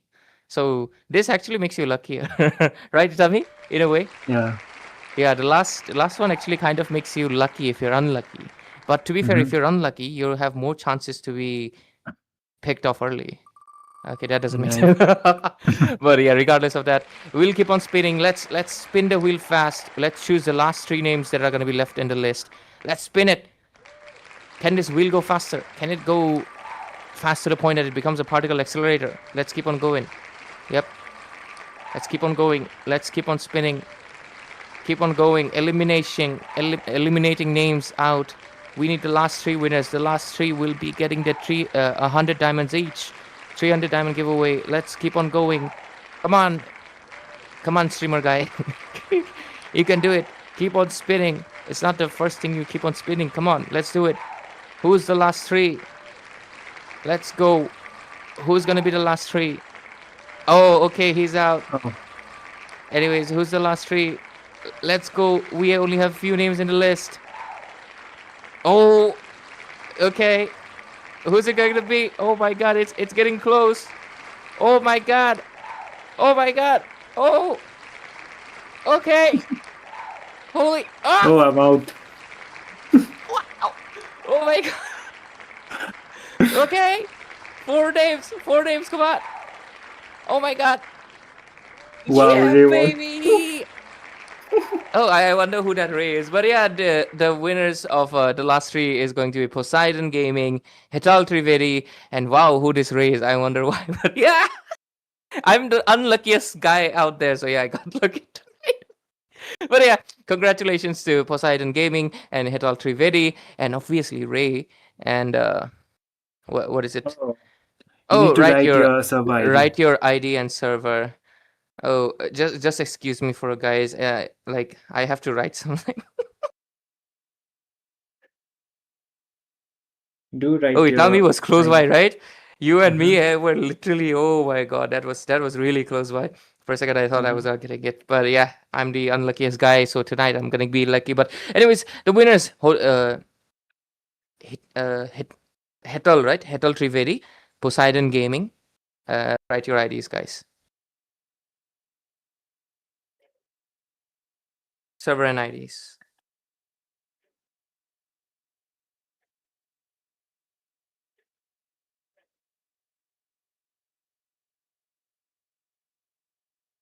Mm-mm-mm. Okay, we're done with this, I believe. Yep. So Tomorrow as well, we will be back with more matches. So yeah, of I course, guess we're for gonna be back today, tomorrow as well. from tomorrow, it's going to be round of 16. So make sure you tune in. And I guess the giveaway is also be hosted every day, as much as I remember. Yeah, I So it is believe going to we'll be be having lit. giveaways every day. So yeah, if don't be disheartened if you did not win tonight, you can get a chance tomorrow. I guess that's about it. Production and management side, do let us know. I guess we can end the stream right here and keep space for tomorrow's matches.